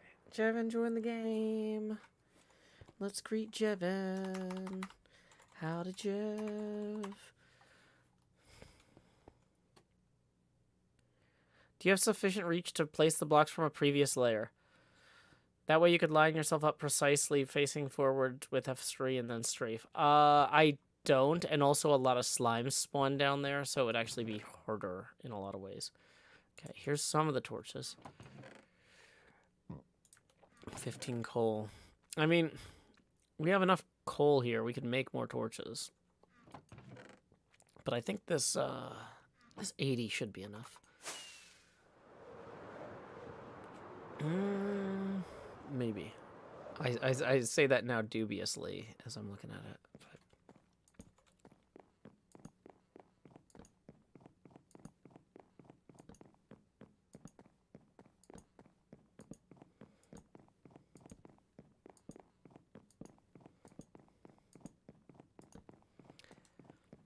But yeah, like if I was down here, the problem is that you end up with a lot of blocks like that end up at the lower level there, which is not ideal.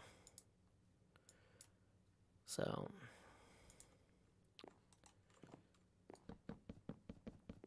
see, like that, and then I have to, even though this is the internal bit, it'll bother me.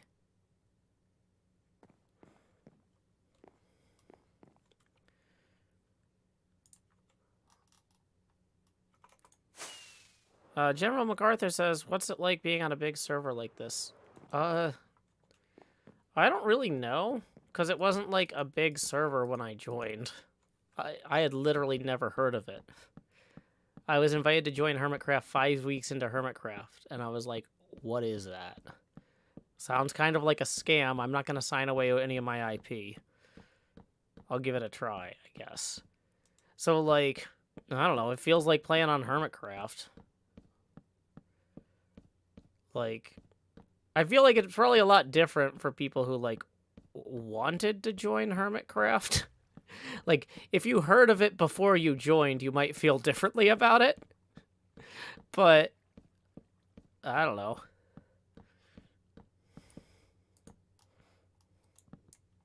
Does taking off Swift Sneak help? Yeah, I don't think it's gonna... I don't think it would.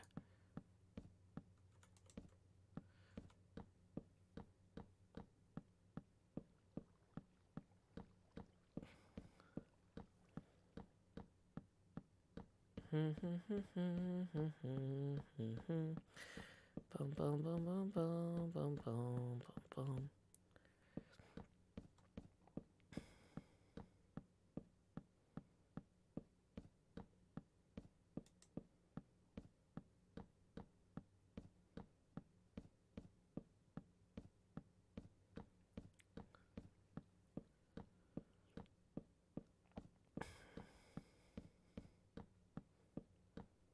Have a good night, Nico and Indy. Okay.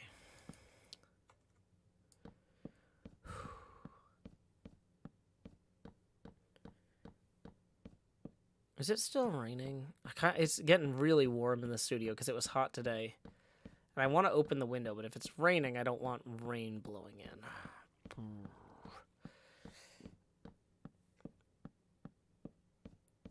I'm going to have to let go of my mouse and keyboard if I want to check the weather. I don't think I can reach my phone with my nose. And I don't have my smartwatch on. Even if I did, though, I couldn't reach that with my nose either because the mic stand's in the way. Telly says, Joe, I ordered a TCG box set, and I need you to cross your fingers for me to get one of your signed cards. Well, thank you, Telly. Just so you know, if you get any Joe Hills card at all and show up at a convention, I'm happy to sign them. If you come see me, like, after a panel or something like that. You know, and instead of having one that just said at Joe Hills on it, at that point you'd have one that says, howdy, Telly, Joe Hills here. You know, that sort of thing. So don't stress out about getting a signed card, because if you don't get a signed card from your favorite hermit, that's just an excuse to go meet them at an event and have them sign it for you, right? Get a personalized one at that point. It's way cooler in my opinion. So, also, yeah, let's check on the weather. See what is going on.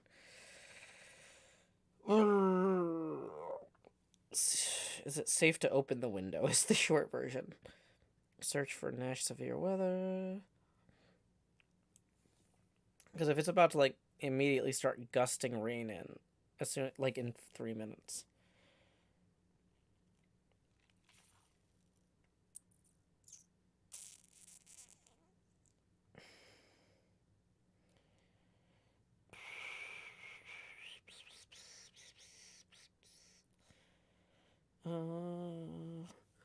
Looks like it might be okay. Is there a Mumbo card? There is a Mumbo card. Iris Draws Sandwiches says, if it wasn't a Joe Hills card, would you still sign it? No. That's like kind of like how baseball cards work. Like, if you go up to Sammy Sosa with a Wade Boggs card, and you're like, Sammy Sosa, will you please sign my Wade Boggs card? You're not going to walk away with a card signed by Sammy Sosa. That's just not cool, right? Like, or if you went up to a baseball player and you were like, hey, will you sign this Pokemon card? It's a Squirtle. Like, they'll be like, no. We sign cards with ourselves on it. That's how it works.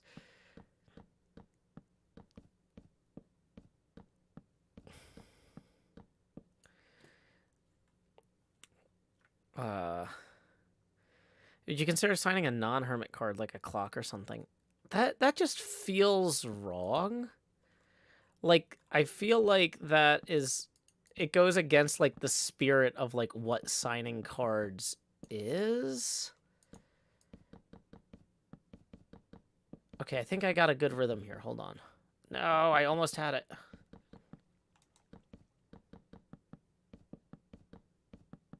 This feels faster.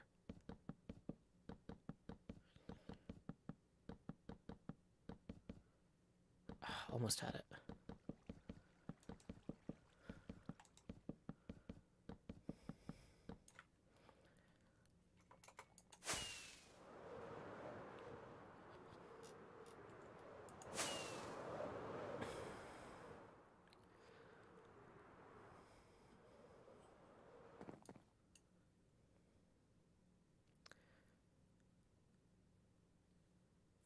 Justin Donkus says, I'd like a TCG card I could get all the signatures on. I don't think you understand or appreciate how small a card is and how large our signatures are. You wouldn't be able to fit more than 3 Hermit signatures on a TCG card.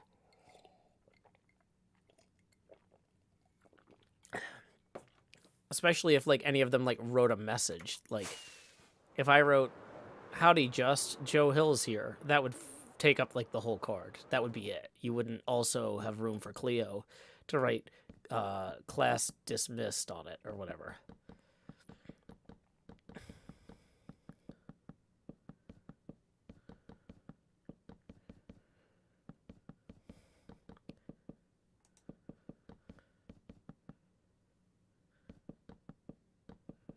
This is a way harder to maintain the angle on, is the problem.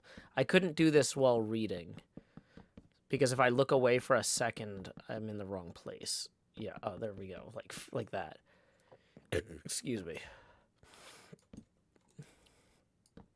If you had a poster or something that you wanted us to sign, like we'd sign that, but like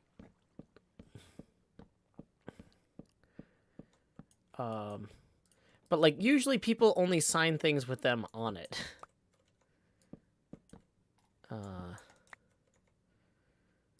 Rogue Phoenix says it might be cool to get signatures on the box.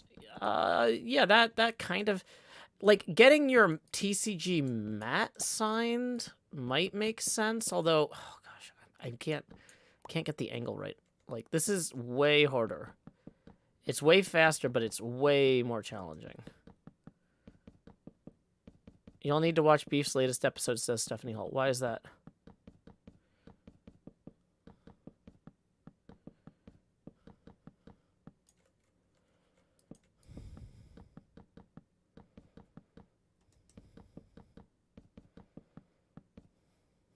What's in Beef's latest episode? I haven't seen it, I guess. Or I thought I had, but maybe there's a newer one that I haven't seen. He built like a mountain home or something, like a little house. Oops. Did he make a new episode since then?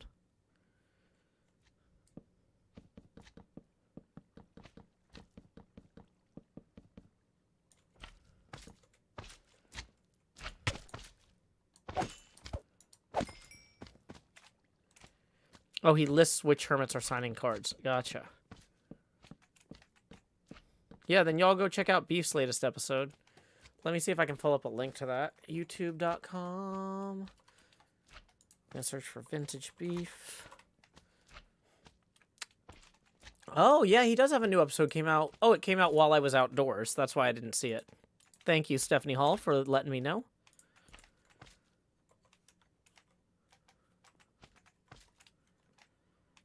Okay, so we're gonna put that link in for everybody.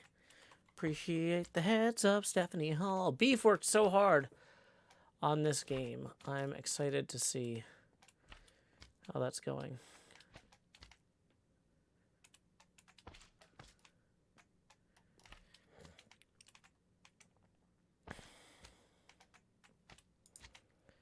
Okay.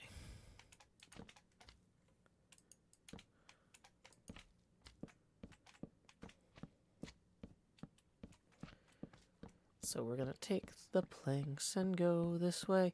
Yeah, this is so much easier. It's so much more chill just going this way than trying to do that running forward thing. We're so close to being finished with this. And then we got to start cutting the holes in. Which I really got to just, like, go through a bunch of my schematics and or not schematics, but my diagrams and photos and measurements and figure out where everything goes. Which is one of those things that, like, oh, that's not very interesting to do on camera. So I don't want to do it on camera. But I'm also like, well, when am I going to do it? Because most of my video production time is on camera. I do, because it keeps me from wandering off to, like, go do laundry or something else. There's always something that needs to be done. Like, oh, I gotta shred all that mail.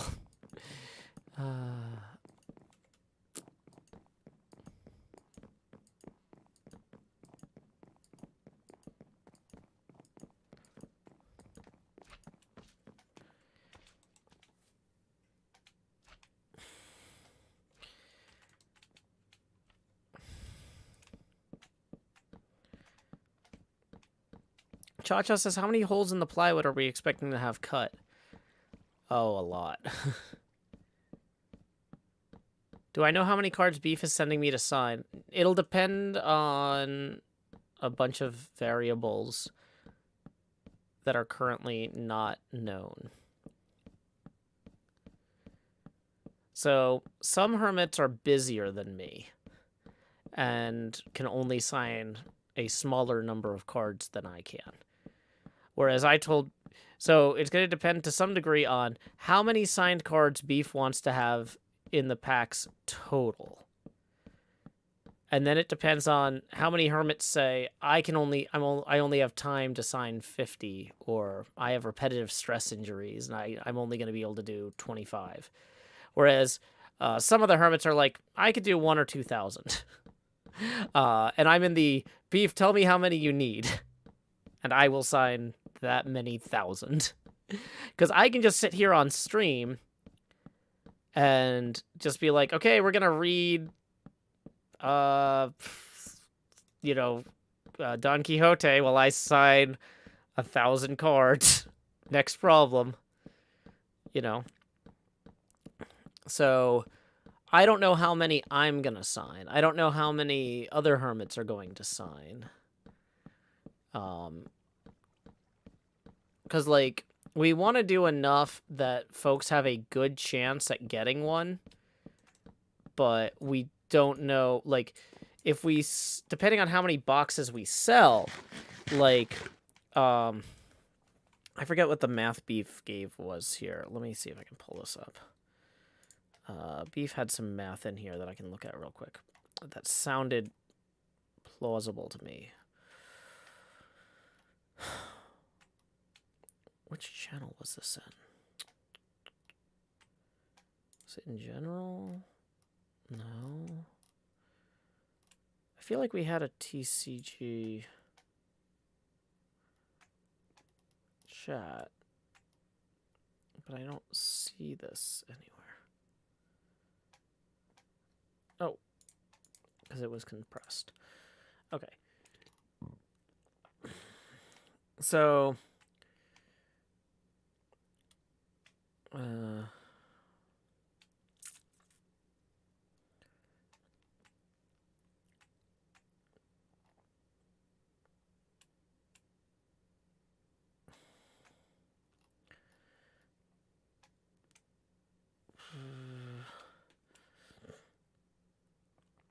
Beef said if the target was to have, depending on the target, if we sold X number of boxes, we'd have to each sign 1/20th that number of cards. And it's a lot. Yeah. So we don't know.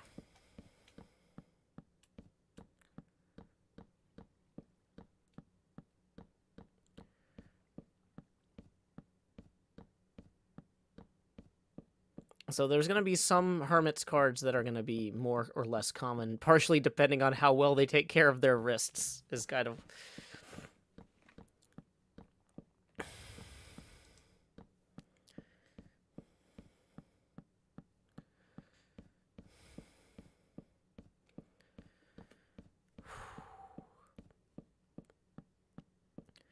Yeah. So, for example, if he was able to get one signed card into each box, and we sold 20,000 boxes, and there's 20 hermits doing the signing, then we'd each have to sign 1,000 cards. But if we sold 40,000 boxes, then we each have to sign 2,000 cards. And we don't know until the pre-orders close how many boxes there are, right? So, because there's currently no limit on the pre-orders. The way it works is the more pre-orders we sell, we print exactly that many. And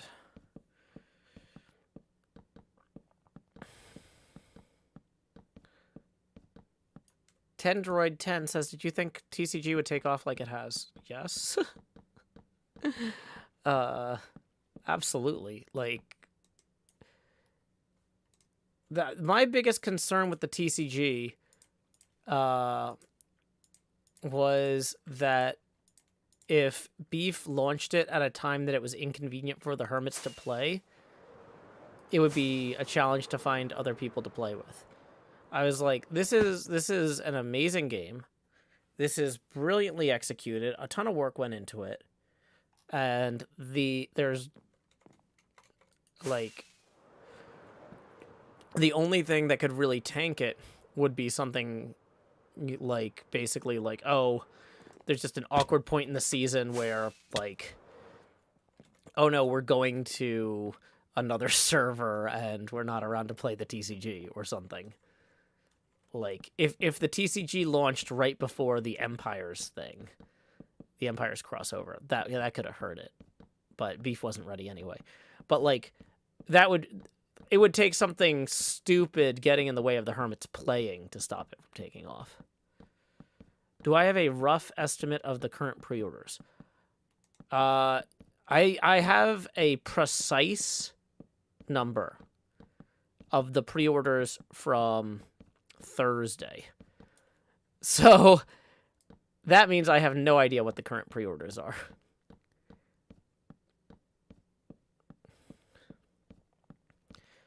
But the problem with that, though, is that Beef told us the number of pre-orders, not the number of boxes.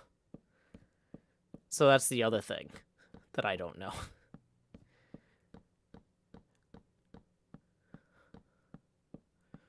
So, like, if there's X thousand number of orders, but some of those orders somebody's getting 2 boxes, and some of those orders somebody's getting 10 boxes, that's less helpful.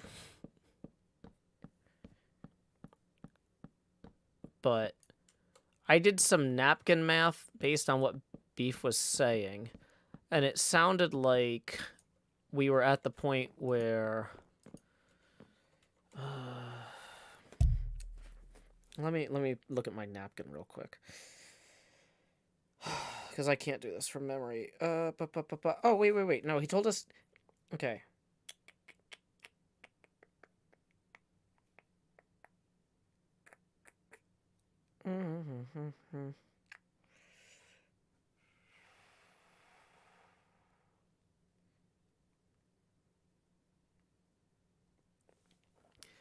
Yeah, okay, so he told us that we're hitting at we're roughly 700,000 cards being printed is where we're at as of Thursday. But here's the thing, like, that's still a boutique print run. In order for a print run to be commercially successful at a price that you can actually stock them in retail, you have to make way more cards than that. In comparison, the first print run ever of Magic the Gathering was 2.7 million. So about 4 times as many. So it's so it sounds like a lot, but it's not enough that I can go to my local game store and say, hey, you can buy it for this amount and sell it for more. Like, the Hermits, if we want to buy more boxes, for ourselves or to like put in our own like e-shops or whatever, merch stores, we're paying the same rate that y'all are. There's no markup flexibility in there, right? So if I go to my local game shop and I'm like, "Hey, we're selling this card game for $50 a box." And he's like, "Awesome. What can I get them for?" I'd be like, $50 a box. And he'd be like, "No, thank you." You can't get these, like, we really, as much as it seems like, oh wow, you guys are doing something amazing here, it's like we're basically doing the equivalent of, we're still at printing our own t-shirts scale, right? Like we're not at a point where we're actually like, there's a difference between printing your own t-shirts and having those t-shirts sold in Target, you know? Like you need to be able to get your cost down to 50% of your sales price for retail to take you seriously. And our cost is basically our sales price. We got a little bit of flexibility in that because we did hit a certain milestone where it brought down some of the materials costs. But Beef is reinvesting that into getting the second round of cards, the expansion stuff, moved along quicker.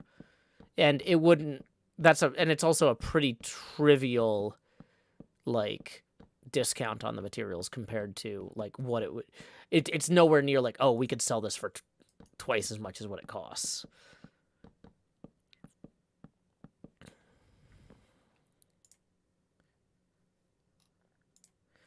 Badger Spanner says, if I tie 5 pens to a stick, I can sign 5 cards at a time. Well, that's true.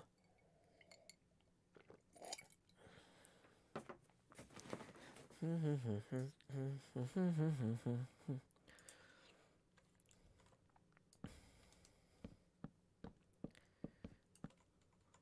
let's see if we can get this line up.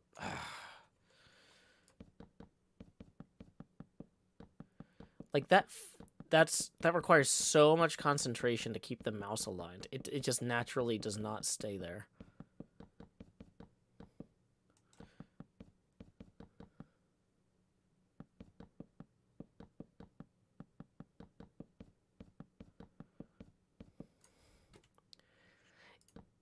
It feels like piloting. Like I'm just barely nudging the cursor to keep the strafing on track with that method. Cha-Cha says, what if you do it backwards? Well, if I do it backwards, then it's slower. We did 90% of this backwards. See, this is the speed at which I can do it back or sideways. But like, or do you mean like that? That's choppier, is what it feels like. Oh, that's why I don't do it backwards too, because of that.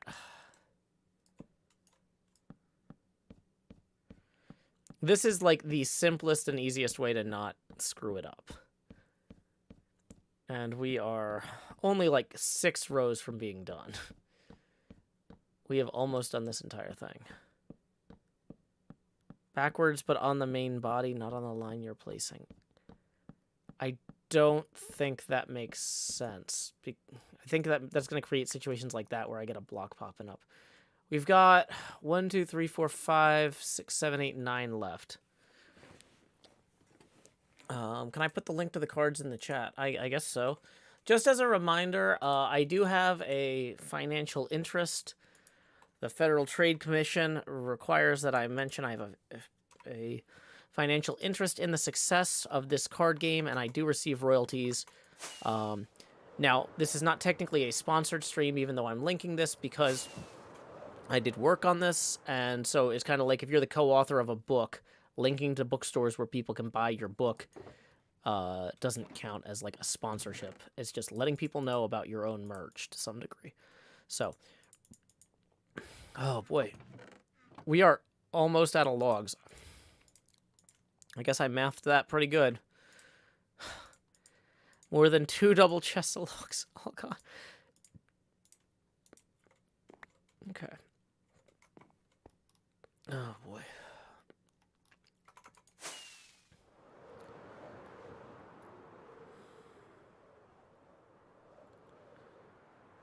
But yeah, also it looks really creepy down here.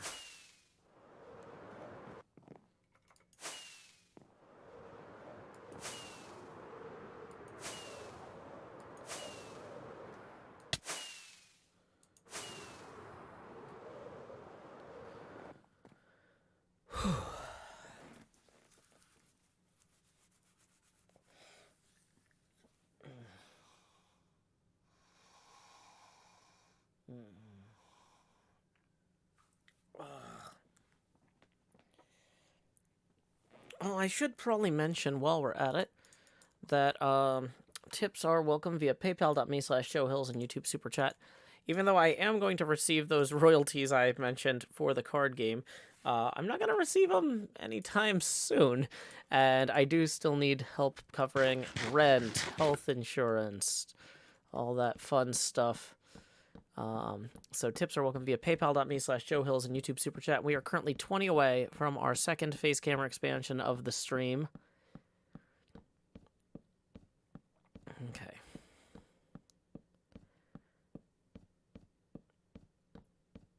Chapter 9, in which is concluded and finished the terrific battle between the gallant Biscayan and the gallant Manchegan.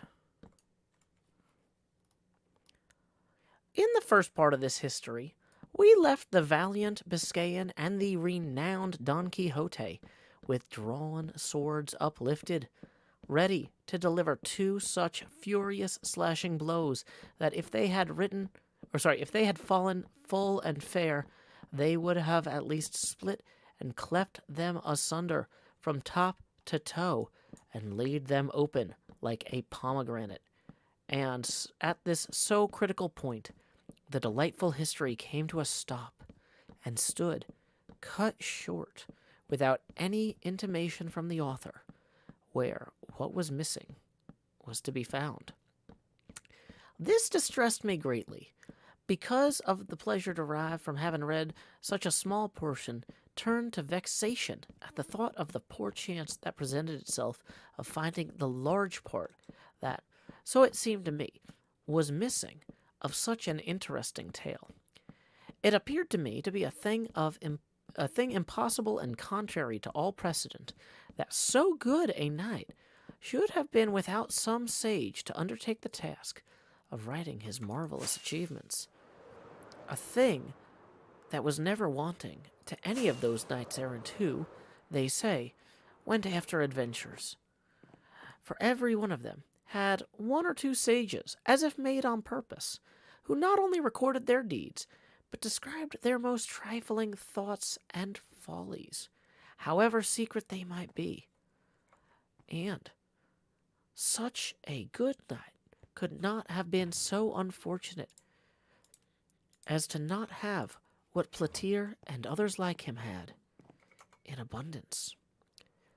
And so, I could not bring myself to believe that such a gallant tale had been left maimed and mutilated. And I lay the blame on time, the devourer and destroyer of all things, that had either concealed or consumed it. On the other hand, it struck me that insomuch as among his books there had been found such modern ones as The Enlightenment of Jealousy and The Nymphs and Shepherds of Henares, his story must likewise be modern, and though it might not be written, it might still exist in the memory of the people of his village and those in his neighborhood.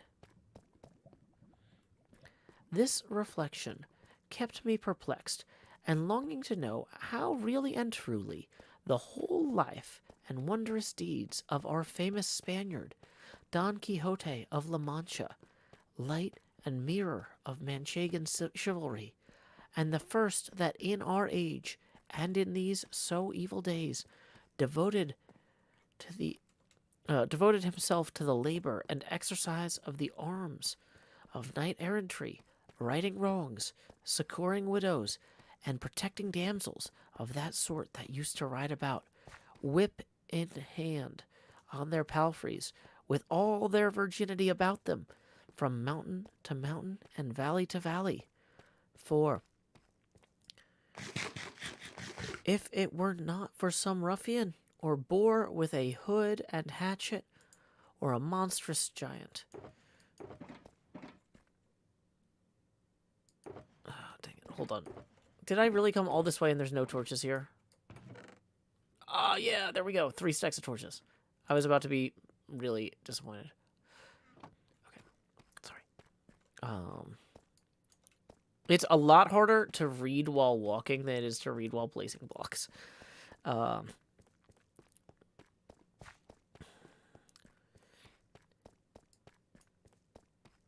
There were in days of yore damsels that at the end of 80 years, in all which time they had never slept a day under a roof, went to their graves as much maids as the mothers that bore them. I say then that in these and other respects our gallant Don Quixote is worthy of everlasting and notable praise, nor should it be withheld even from me, for the labor and pains spent in searching for the conclusion of this delightful history. Though I know well that if heaven, chance, and good fortune had not helped me, the world would have remained deprived of an entertainment and a pleasure that for a couple hours or so may well occupy him who shall read it attentively. The discovery of it occurred in this way. A tip just rolled in from Ethan for 5, who says, for answering my questions so eloquently, and also to help grow hills. Do.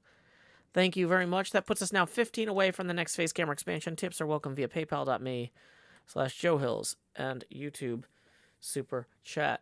Okay, we're going to keep going now that we got our torches. We are ready to go finish our pinball machine here. I don't know if I can read while flying up a ladder. That feels like a bad idea. Woo! We did it. Okay.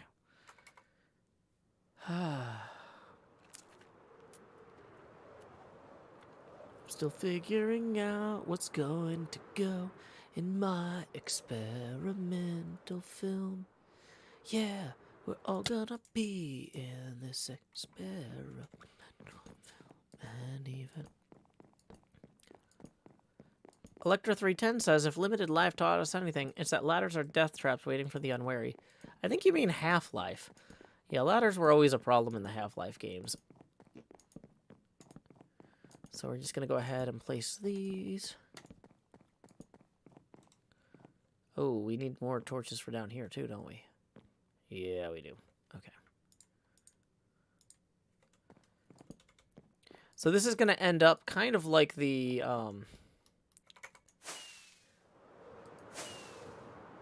bits here, where it's going to be, there's going to be cutouts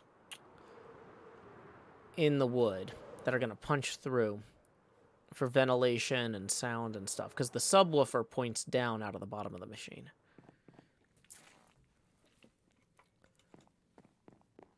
Okay.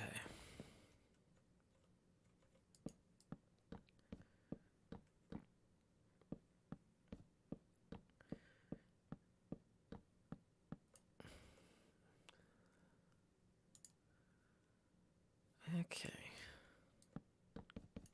Wow. Okay.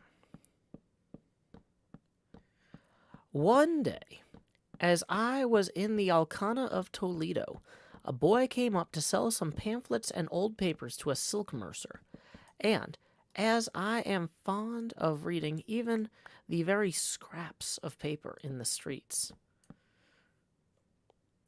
led by this natural bent of mine, I took up one of the pamphlets the boy had for sale, and saw it was in characters which I recognized as Arabic, and I was unable to read them, though I could recognize them.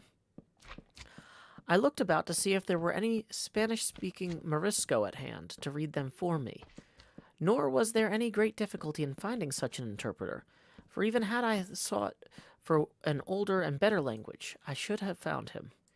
In short, chance provided me with one,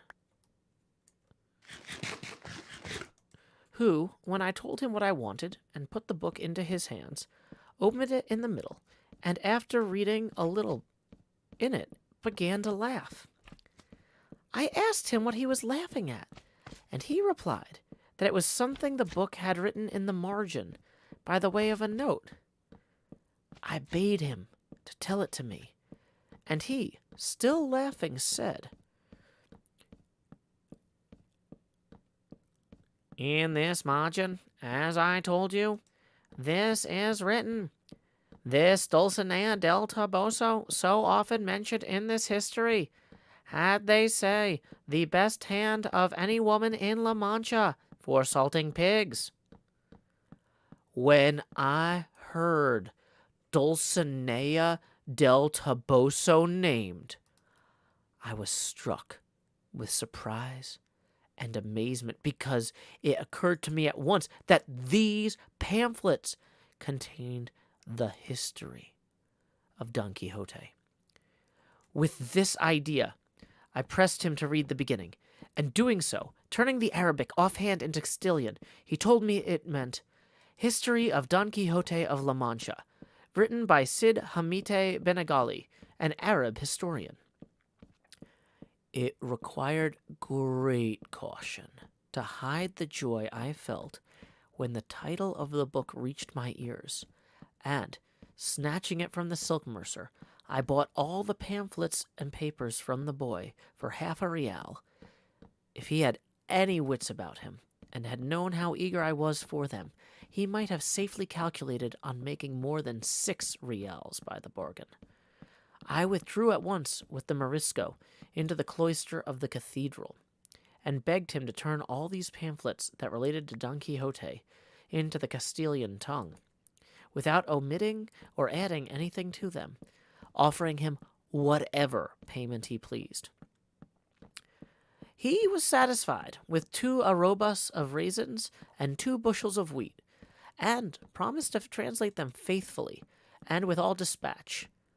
But to make the matter easier, and not to let such a precious find out of my hands, I took him to my house, where in little more than a month and a half, he translated the whole, just as it is set down here. In the first pamphlet, the battle between Don Quixote and the Biscayan was drawn to the very life. They planted in the same attitude as the history describes, their swords raised, the one protected by his buckler, the other by his cushion. And the Biscayan's mule, so true to nature that it could be seen to be a hired one a bowshot off. The Biscayan had an inscription under his feet, which said, Don Sancho de Azpieta, which no doubt must have been his name. And at the feet of Rocinante was another that said, Don Quixote. Rocinante was more marvelously portrayed, so long and thin, so lank and lean, and with so much backbone, and so far gone in consumption, that he showed plainly with what judgment and propriety the name of Rocinante had been bestowed upon him. Near him was Sancho Panza, holding the halter of his ass, at whose feet was another label that said, Sancho Zancas, and, according to the picture, he must have had a big belly, a short body, and long shanks, for which reason, no doubt, the names of Panza and Zancas were given him, for by these 2 surnames the history several times calls him. Some other trifling particulars might be mentioned, but they are all of slight importance, and have nothing to do with the true relation of the history, and no history can be bad, so long as it is true. If against the present one any objection be raised on the score of its truth, it can only be... Oh wow, this gets super racist. Well, I don't know if it's...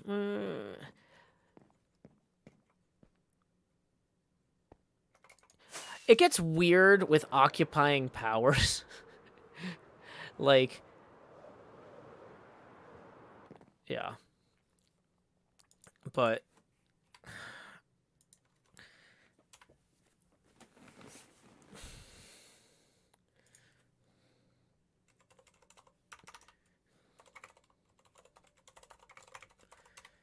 Yeah, because let's see.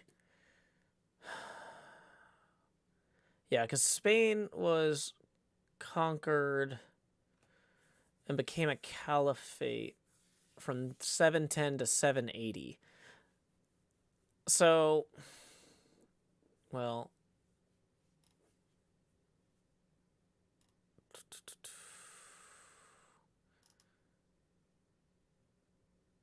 but like, I mean, people there persisted for a while. But yeah, it's one of those like, but yeah, I'm gonna paraphrase here. 46 Bonnie says, "My husband signed up for your Patreon. Thank you." I think I saw that just come in. Yep. So, I appreciate your support. Stephanie Hall says, history is written by the victors. Do as much research to inform yourself. Yeah.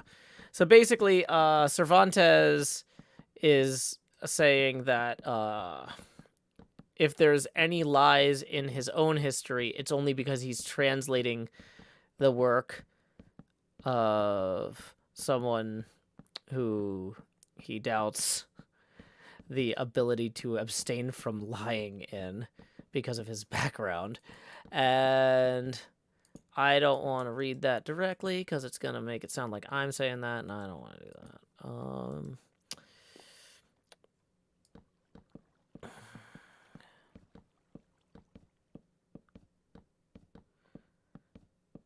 He also basically says that as much as he doesn't trust the author who was writing in Arabic, he thinks it's more likely that he would lazily leave stuff out than make stuff up. And that it's so he's pretty sure that what he's presenting here in this translation is still true. Of course, the whole thing is fiction, but yeah, it's kind of a, yeah. Yeah, this is written in the 1600s. And so, I mean, I was expecting it to be a bit dated. But just like there's certain stuff in Dracula that's a bit dated, let's say. So, it was of its time. Yeah, so I'm not going to read that paragraph. Let me see if I move on.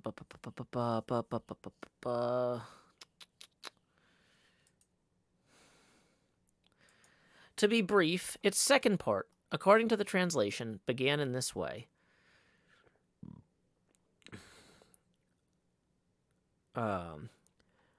With trenchant swords upraised and poised on high, it seemed as though two valiant and wrathful combatants stood threatening heaven and earth and hell. With such resolution and determination did they bear themselves. The fiery Biscayan was the first to strike a blow, which was delivered with such force and fury that had not the sword turned in its course, that single stroke would have sufficed to put an end to the bitter struggle and to all adventures of our night. But that good fortune which reserved him for greater things turned aside the sword of his adversary, so that although it smote him upon the left shoulder, it did him no more harm than to strip all that side of its armor, carrying away a great part of his helmet with half of his ear, all which with fearful ruin fell to the ground, leaving him in a sorry plight. Good God, who is there that could properly describe the rage that filled the heart of our man Chagan when he saw himself dealt with in this fashion? All that can be said is, it was with such that he again raised himself in his stirrups.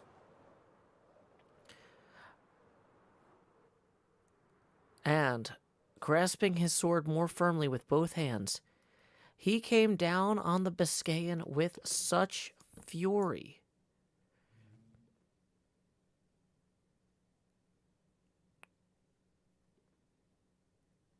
smiting him full over the cushion and over the head, even so good a shield proving useless, as if a mountain had fallen on him, he began to bleed from nose, mouth, and ears, reeling as if about to fall backwards from his mule, as no doubt he would have done had he not flung his arms about its neck at the same time.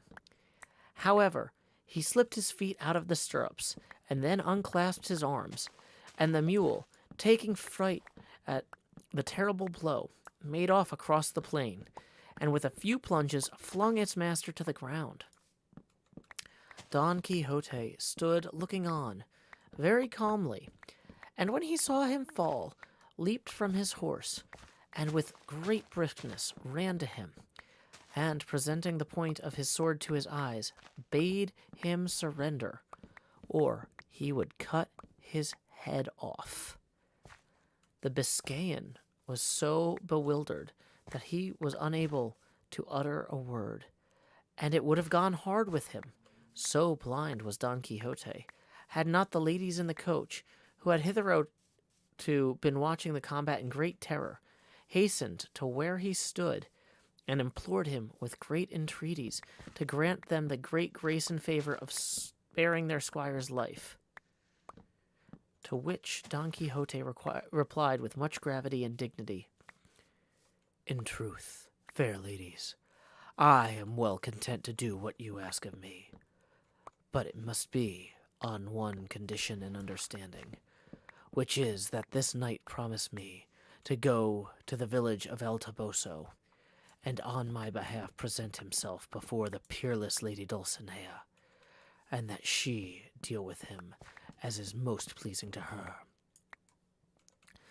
The terrified and disconsolate ladies, without discussing Don Quixote's demand or asking who Dulcinea might be, promised that their squire should do all that had been commanded.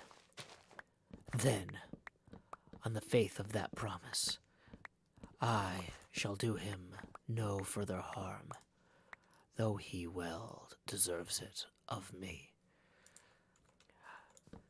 Okay, I gotta say, reading this, I was not expecting it to be so graphically violent.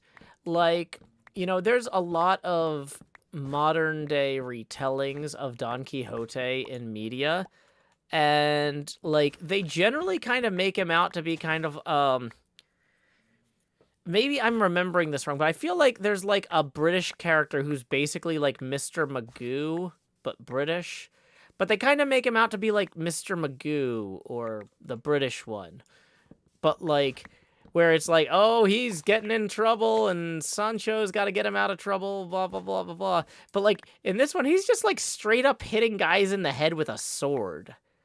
Like people just trying to go to work, going about their business. Yeah, Mr. Bean, that sounds right. Is Mr. Bean British Mr. Magoo? Is that close to accurate?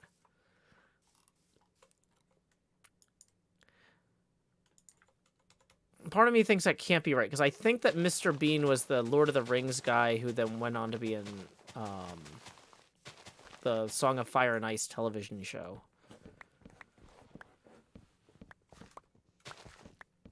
I think it was Mr. Sean Bean, maybe. I'm not good at remembering actors' names. But anyway, we have just concluded Chapter 9. Electra says he plays both because he's got the range. Got it. Cavman says, yeah, it's the difference between Disney Don Quixote and original Don Quixote. Yeah, but I don't think in the musical that he's, like... Maybe he is, but, like, because it's a musical as well. But, like, there's a musical Don Quixote, Man of La Mancha. And I don't recall him being quite this, like, brutally and indiscriminately violent. But maybe it's just because, like, in the same way that, like, I guess West Side Story is pretty violent, but, like, it's you don't think of it that way because it's kind of, like, the way it's presented. I don't know. Whoops. Dun, dun, dun, dun, dun, dun, dun, dun, dun, dun, dun, dun, dun. Dun, dun, dun, dun, dun, dun, dun, dun, dun, dun, dun. Burner, durner, durner.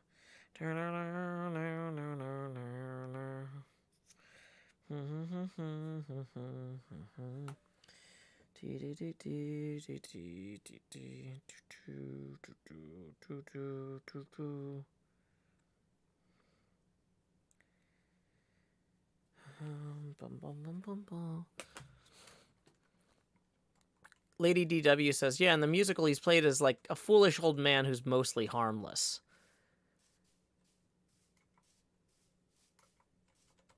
Yeah, but it is inspired, like the original here is like kind of a parody to some degree, or a pastiche maybe, of like the epic stories of knights errant. The same stories that inspired Don Quixote the character inspired Cervantes the writer. And so I feel like he's kind of Evil Dead 2ing this a little bit, you know, where he's like, I didn't expect, like maybe part of the joke is how gory it is, right? I don't know, because I haven't read this before. Like, I'm familiar loosely with it, but the more I'm, like I said, it's kind of like the first time I read Dracula. So the difference between this and Dracula for me is, like, I read Dracula like a decade ago, and I was rereading it for the stream. Whereas with this, I'm like reading this for the first time, and I'm like, instead of me going like, boy, I didn't remember this being this way, with this, I'm just like, oh, geez, this is a whole thing I wasn't quite expecting.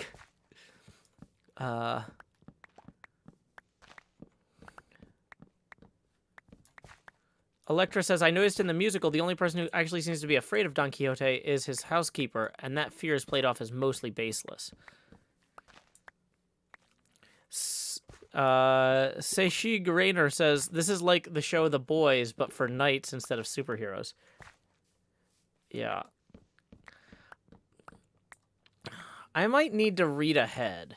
Because with Dracula, I didn't read ahead because I was like, well, I read this a decade ago, so I know the story, and it's more fun for me if I'm reading it out loud as I'm doing it. But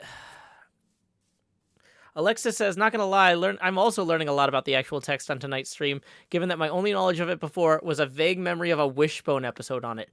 I think that I know there was like a cartoon Don Quixote, there's the musical Don Quixote. I think I also saw that Wishbone episode. But like, this is a clearly a well-written and entertaining book. Even the public domain translation of it holds up. A lot of public domain translations into English aren't, I'm going to be honest, very good. You usually need to get a paid, like, you normally want to get like a relatively modern translation from like somebody decent. Because a lot of like the public domain translations of stuff into English were like, oh, some British guy as a hobby translated this in like 1830, but because he was a duke, even though he wasn't great at translating, everybody bought it. You know, that sort of thing. Like, this was his hobby. You know, but like, and then it's like, oh, wow, here's a way better translation. That was one of the reasons with Dracula, I was like, I want to read this because this is the language it was written in. And I avoided reading translations on stream because, like, I was like, my favorite translation of the Iliad is not going to be in the public domain for decades. That's the W.H.D. Rouse one. My favorite version of the Inferno isn't going to be in the public domain for decades. Like, and, like, when you have a favorite version of those things, going back and being like, and here's one some British lord did in 1820 that's not very good, is like, oh, come on. I don't wanna. But this particular Project Gutenberg translation of The Man of La Mancha, or of Don Quixote, is really good. Like, I'm genuinely impressed, because I was going back and forth a little bit between the Spanish and the English versions last night, and my Spanish is not great. I took Spanish in high school for a few years, but so, you know, but I don't use it day to day. But like, you know, I was looking at it, and I was like, this actually feels like he got kind of the translator captured not only the meaning of the words, but kind of stylistically the patter of, like, it's supposed to feel overwritten and goofy. It's really hard to translate comedy unless you go into it intending to comedically translate. And I feel like this translator is doing a good job. Tsunami Scale says, I read it back in high school, but there's a lot of questionable sections. It's a good book, but a rough read. General MacArthur says, public domain translation is the translation Mom says we have at home. Yeah, kind of, yeah. Kira Automation says, or Kira Automata says, the only version I know of Don Quixote is the VeggieTales version. I didn't even realize there was a VeggieTales version. Like, once I went off to college and wasn't hanging out with 4 younger siblings anymore, I kind of stopped watching VeggieTales.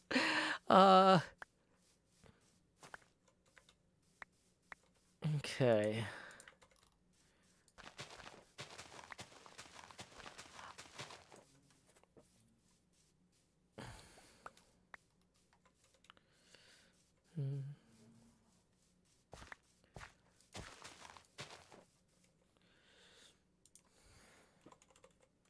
When did the VeggieTales Don Quixote come out? Let me find this. The Asparagus of La Mancha? Of course.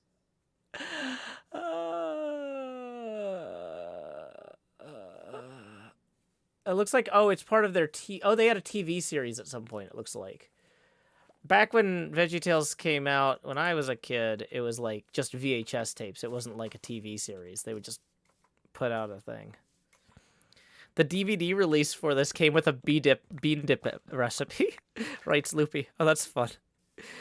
Tsunami Skill says, wait, there's a VeggieTales version? I know what I'm watching later. Yeah, apparently.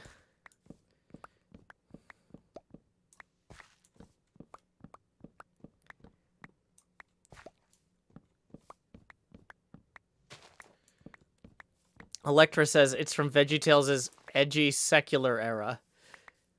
Gotcha. I don't know. I liked when they adapted stuff like Star Trek. Like, not everything has to be a Bible story. Sometimes a story can be Star Trek. I think that was like one of their first episodes was that Star Trek one. We had that on not DVD. DVDs didn't exist yet. Or they did, but it was just Tin Cup. I remember when DVD players first came out, the only movie that you could get on DVD was Tin Cup. Or like one of them. And like every electronics store would send us the Sunday mailers in the newspaper. I guess they're not mailers if they're the newspaper inserts. And they'd be like, buy a DVD player, several $100s. We'll throw in this copy of Tin Cup.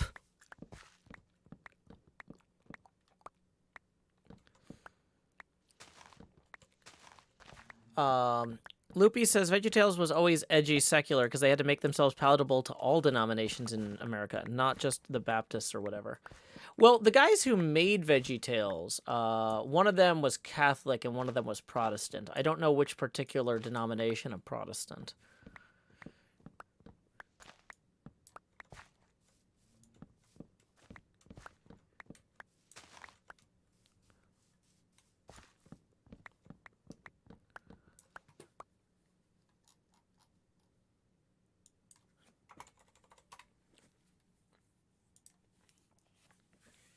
Yeah, it was Phil Vischer and Mike Narwaki created it. And the video series came out in 1993. Jeez. Wow. Okay, so apparently VeggieTales on TV ran for 4 years from 3 years from 2006 to 2009.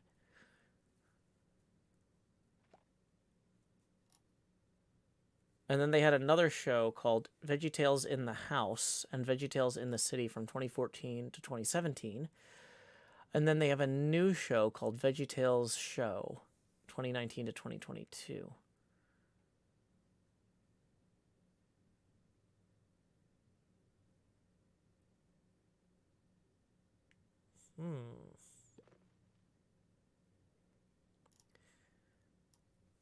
And they've had 3 movies. Jonah, I saw that one. The Pirates Who Don't Do Anything. I think I saw that one too when I came home from college with my siblings wanting to watch it. And then the Bob and Larry movie is to be announced, the release date. This will be the first film in the series to feature humans. According to Phil Vischer, since Jonah was our 10 Commandments, the Bob and Larry movie would be our Toy Story. Bob and Larry movie was originally planned to be the second VeggieTales with a release date in 2005. According to Phil Vischer in 2018, I have a copy of the script on my laptop, but probably can't release it because it's technically owned by Universal Pictures and DreamWorks Animation. It will hopefully be produced in the future.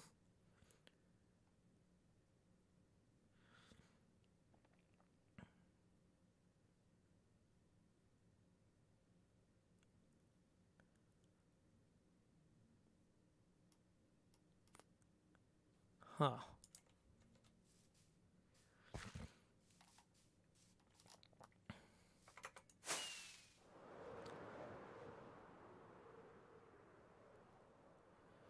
A Mad Hatter says, I remember the Don Quixote episode scared a whole class of kids because they were too young and the teacher didn't think about what she's doing. Too young for VeggieTales or too young for Wishbone? Or too young for the Quantum Leap Don Quixote episode? Yeah, the Bob and Larry origin movie would be about how Bob and Larry meet. Apparently, Bob would be working as a local news reporter, hosting the Farm Report segment, while Larry the Cucumber was a tester at a chicken hat factory. On account of the fact that his head was perfectly chicken-sized, Bob would go to make a report on the factory and first meet Larry through several antics involving the chicken hats. Bob the Tomato would be renting an apartment in the nightstand of a human boy named Dexter. I could see why this movie never made it. Okay.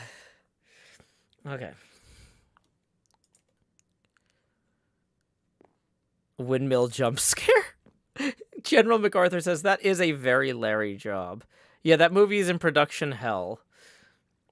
It's the script is written, but the people that own it don't want to make it, and the people that want to make it don't own it. So, yeah. But so the last time they spoke publicly on it was in 2018. So 5 years ago, they said we can't do anything about this right now. Too young for VeggieTales because the goofy nightmare sequences were too scary for preschoolers. Gotcha.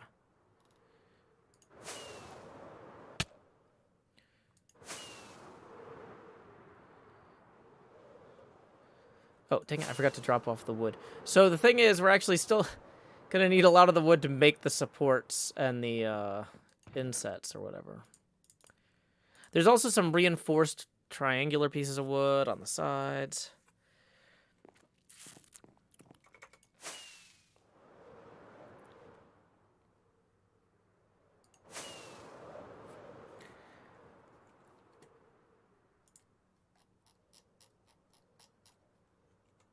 Dun, dun, dun, dun, dun, dun, dun, dun, dun, dun, dun.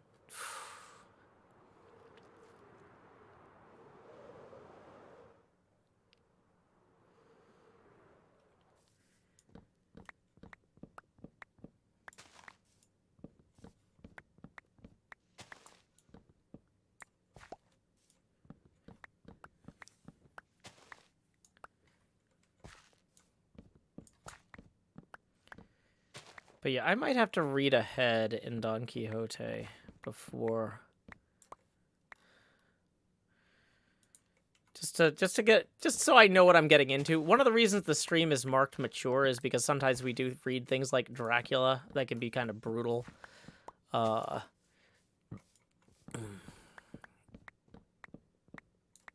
Is this stream still marked mature? I think it is.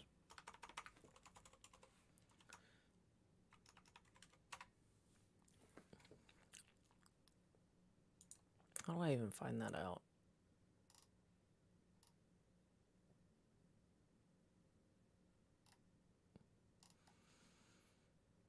Where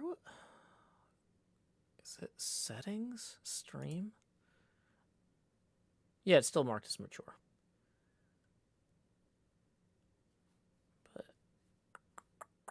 cool. Yeah, because it's like if I'm reading about like a guy getting his head split in two by a sword, you know.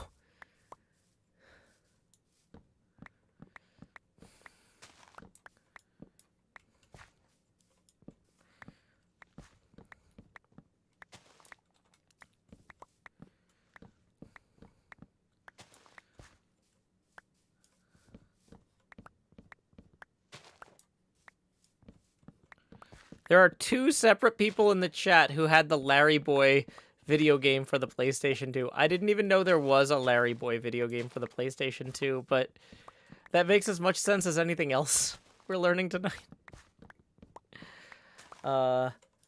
Just as a quick reminder, we are currently $15 away from our next face camera expansion milestone. Tips are welcome via paypal.me/JoeHills and YouTube Super Chat.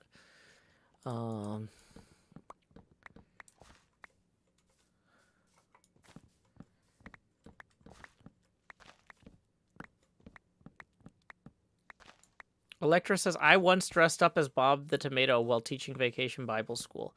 Okay, so did you get, like, a giant inflatable sphere that was red that you were inside of with, like, a puppet mouth? Or did you just wear, like, a red sweatshirt with Bob's face printed on it? Electra continues, the costume was extremely warm. Okay, then maybe it's like a giant sphere situation. I will say one of the weirdest things we found in VR chat, and we found a lot of weird stuff in VR chat. Scott Denisi, the guy who makes Total Nuclear Annihilation, during the pandemic used to lead people on Friday expeditions through random VR chat worlds. That's how I know Gorin and yeah, if you're ever like, Joe, who's this Gorin guy that you're always excited to see? Yeah, Gorin and I have seen a lot of weird stuff. But one of the VR chat worlds was the kitchen from VeggieTales, and it was so weird walking around on this countertop at that scale. And like in VR chat worlds, they can have like special world appropriate skins that you can put on. Like, and so there were a whole bunch of VR chat skins of the different vegetables.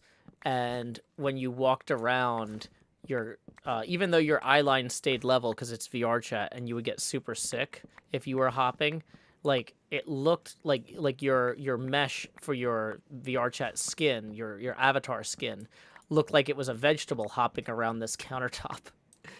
And one of the skins was also QWERTY the computer.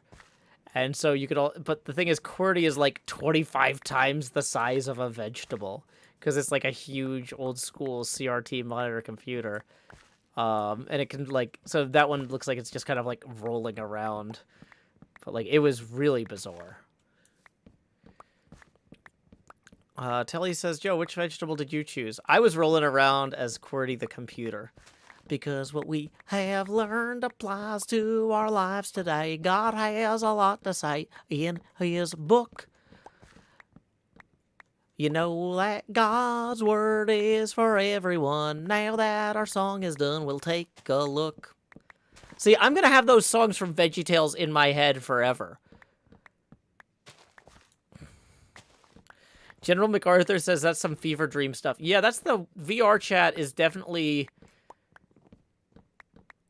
some fever dream stuff. It's like if Second Life didn't charge you to make things. So people just go into Unity, I think it's Unity, and just build these worlds and upload them and host all this weird stuff.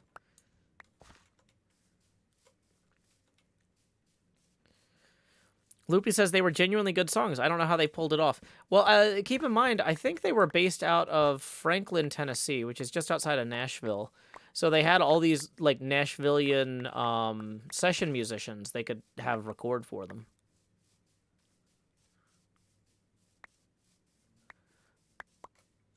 Please sing Barbara Manatee or Water Buffalo. I feel like that's the sort of thing that, like, this has not been a very financially viable stream. There should be some sort of tipping, tipping target. How about this? If we hit the next face camera expansion milestone in the next 10 minutes, I'll sing Where Is My Hairbrush? Because I know the lyrics to that one. The Water Buffalo song, I feel like I know.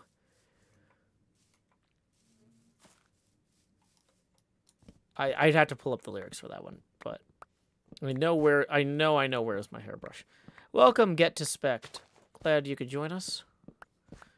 We are currently gathering materials for some cross beams for the inside of our pinball machine. we used in the last day. Between last night's stream and tonight's stream, we used a double chest full of birch logs. Raindrop! Feliz cumpleaños, Sati! Feliz cumpleaños, Sati! Feliz cumpleaños, Raindrop! Feliz cumpleaños, Sati! Y muchas más! Welcome, Teresa Rodriguez. Glad you could join us.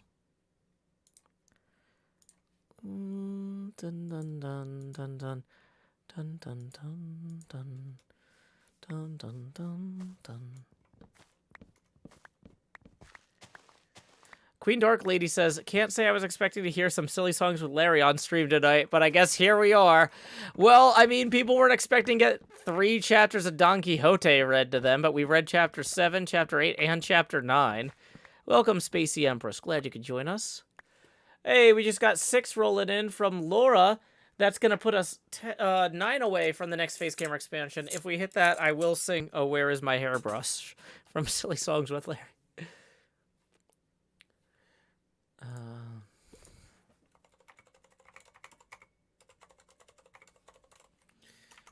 Let me just make sure there's not like a second verse to that I'm forgetting. I think...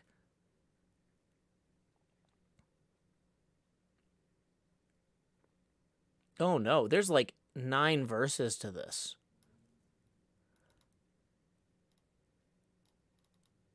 I thought that there was 1 verse to this. Okay, Get to Spec says, I've heard about your pinball machine and saw the casing. I'm very curious about the redstone for it. So, this is the Deep Field pinball machine. I've actually started work on the pixel art on the other side. This is way longer than I remember. Shazig says, these songs got me into music production for the first time. I believe that. I mean, like, they did some great work. Let me fly past the pinball machine so you can see it from this side. Okay. So, it's called Deep Field because it's going to be themed around space telescopes. I'm still working on the playfield layout. I usually work on that on my Wednesday streams. I've been doing a lot of sketches of other classic single-level pinball machines, playfields. The cabinet is based on Spooky Pinball's Total Nuclear Annihilation cabinet.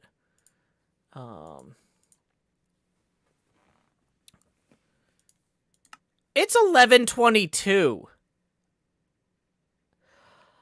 Wait, we've been going for 3 hours? Get to Spec says the label on the back is 100% perfect. Oh, yeah. It is, seriously, I sat there and I basically eyeballed the sticker. And I said, how many lines of text are there? And how wide is each word? And I basically counted out the letters. And, like, it doesn't work exactly 1 letter to 1 block. But, like, yeah. Nambi says, no, you just started streaming, it's fine. No.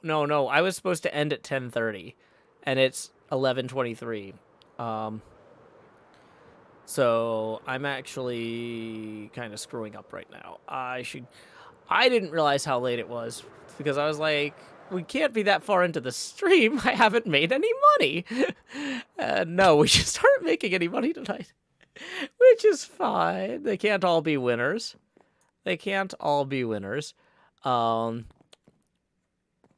So, okay.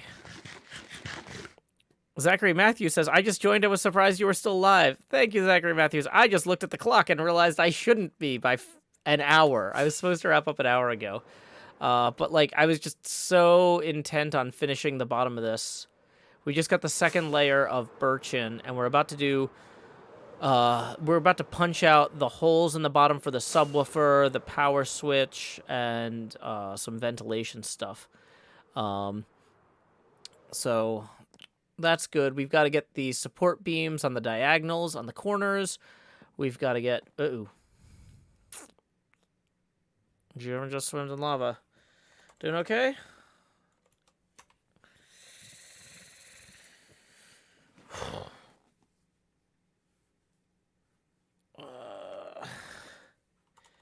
I need a hand. Need anything? Oh, okay. Just making sure you didn't need to borrow an elytra or anything.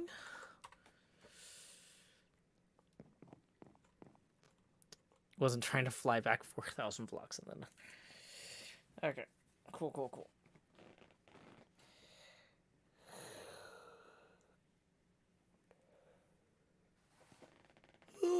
Okay. Stretch it out. Okay, so we are going to wrap up this stream now because I need to go. Where is this?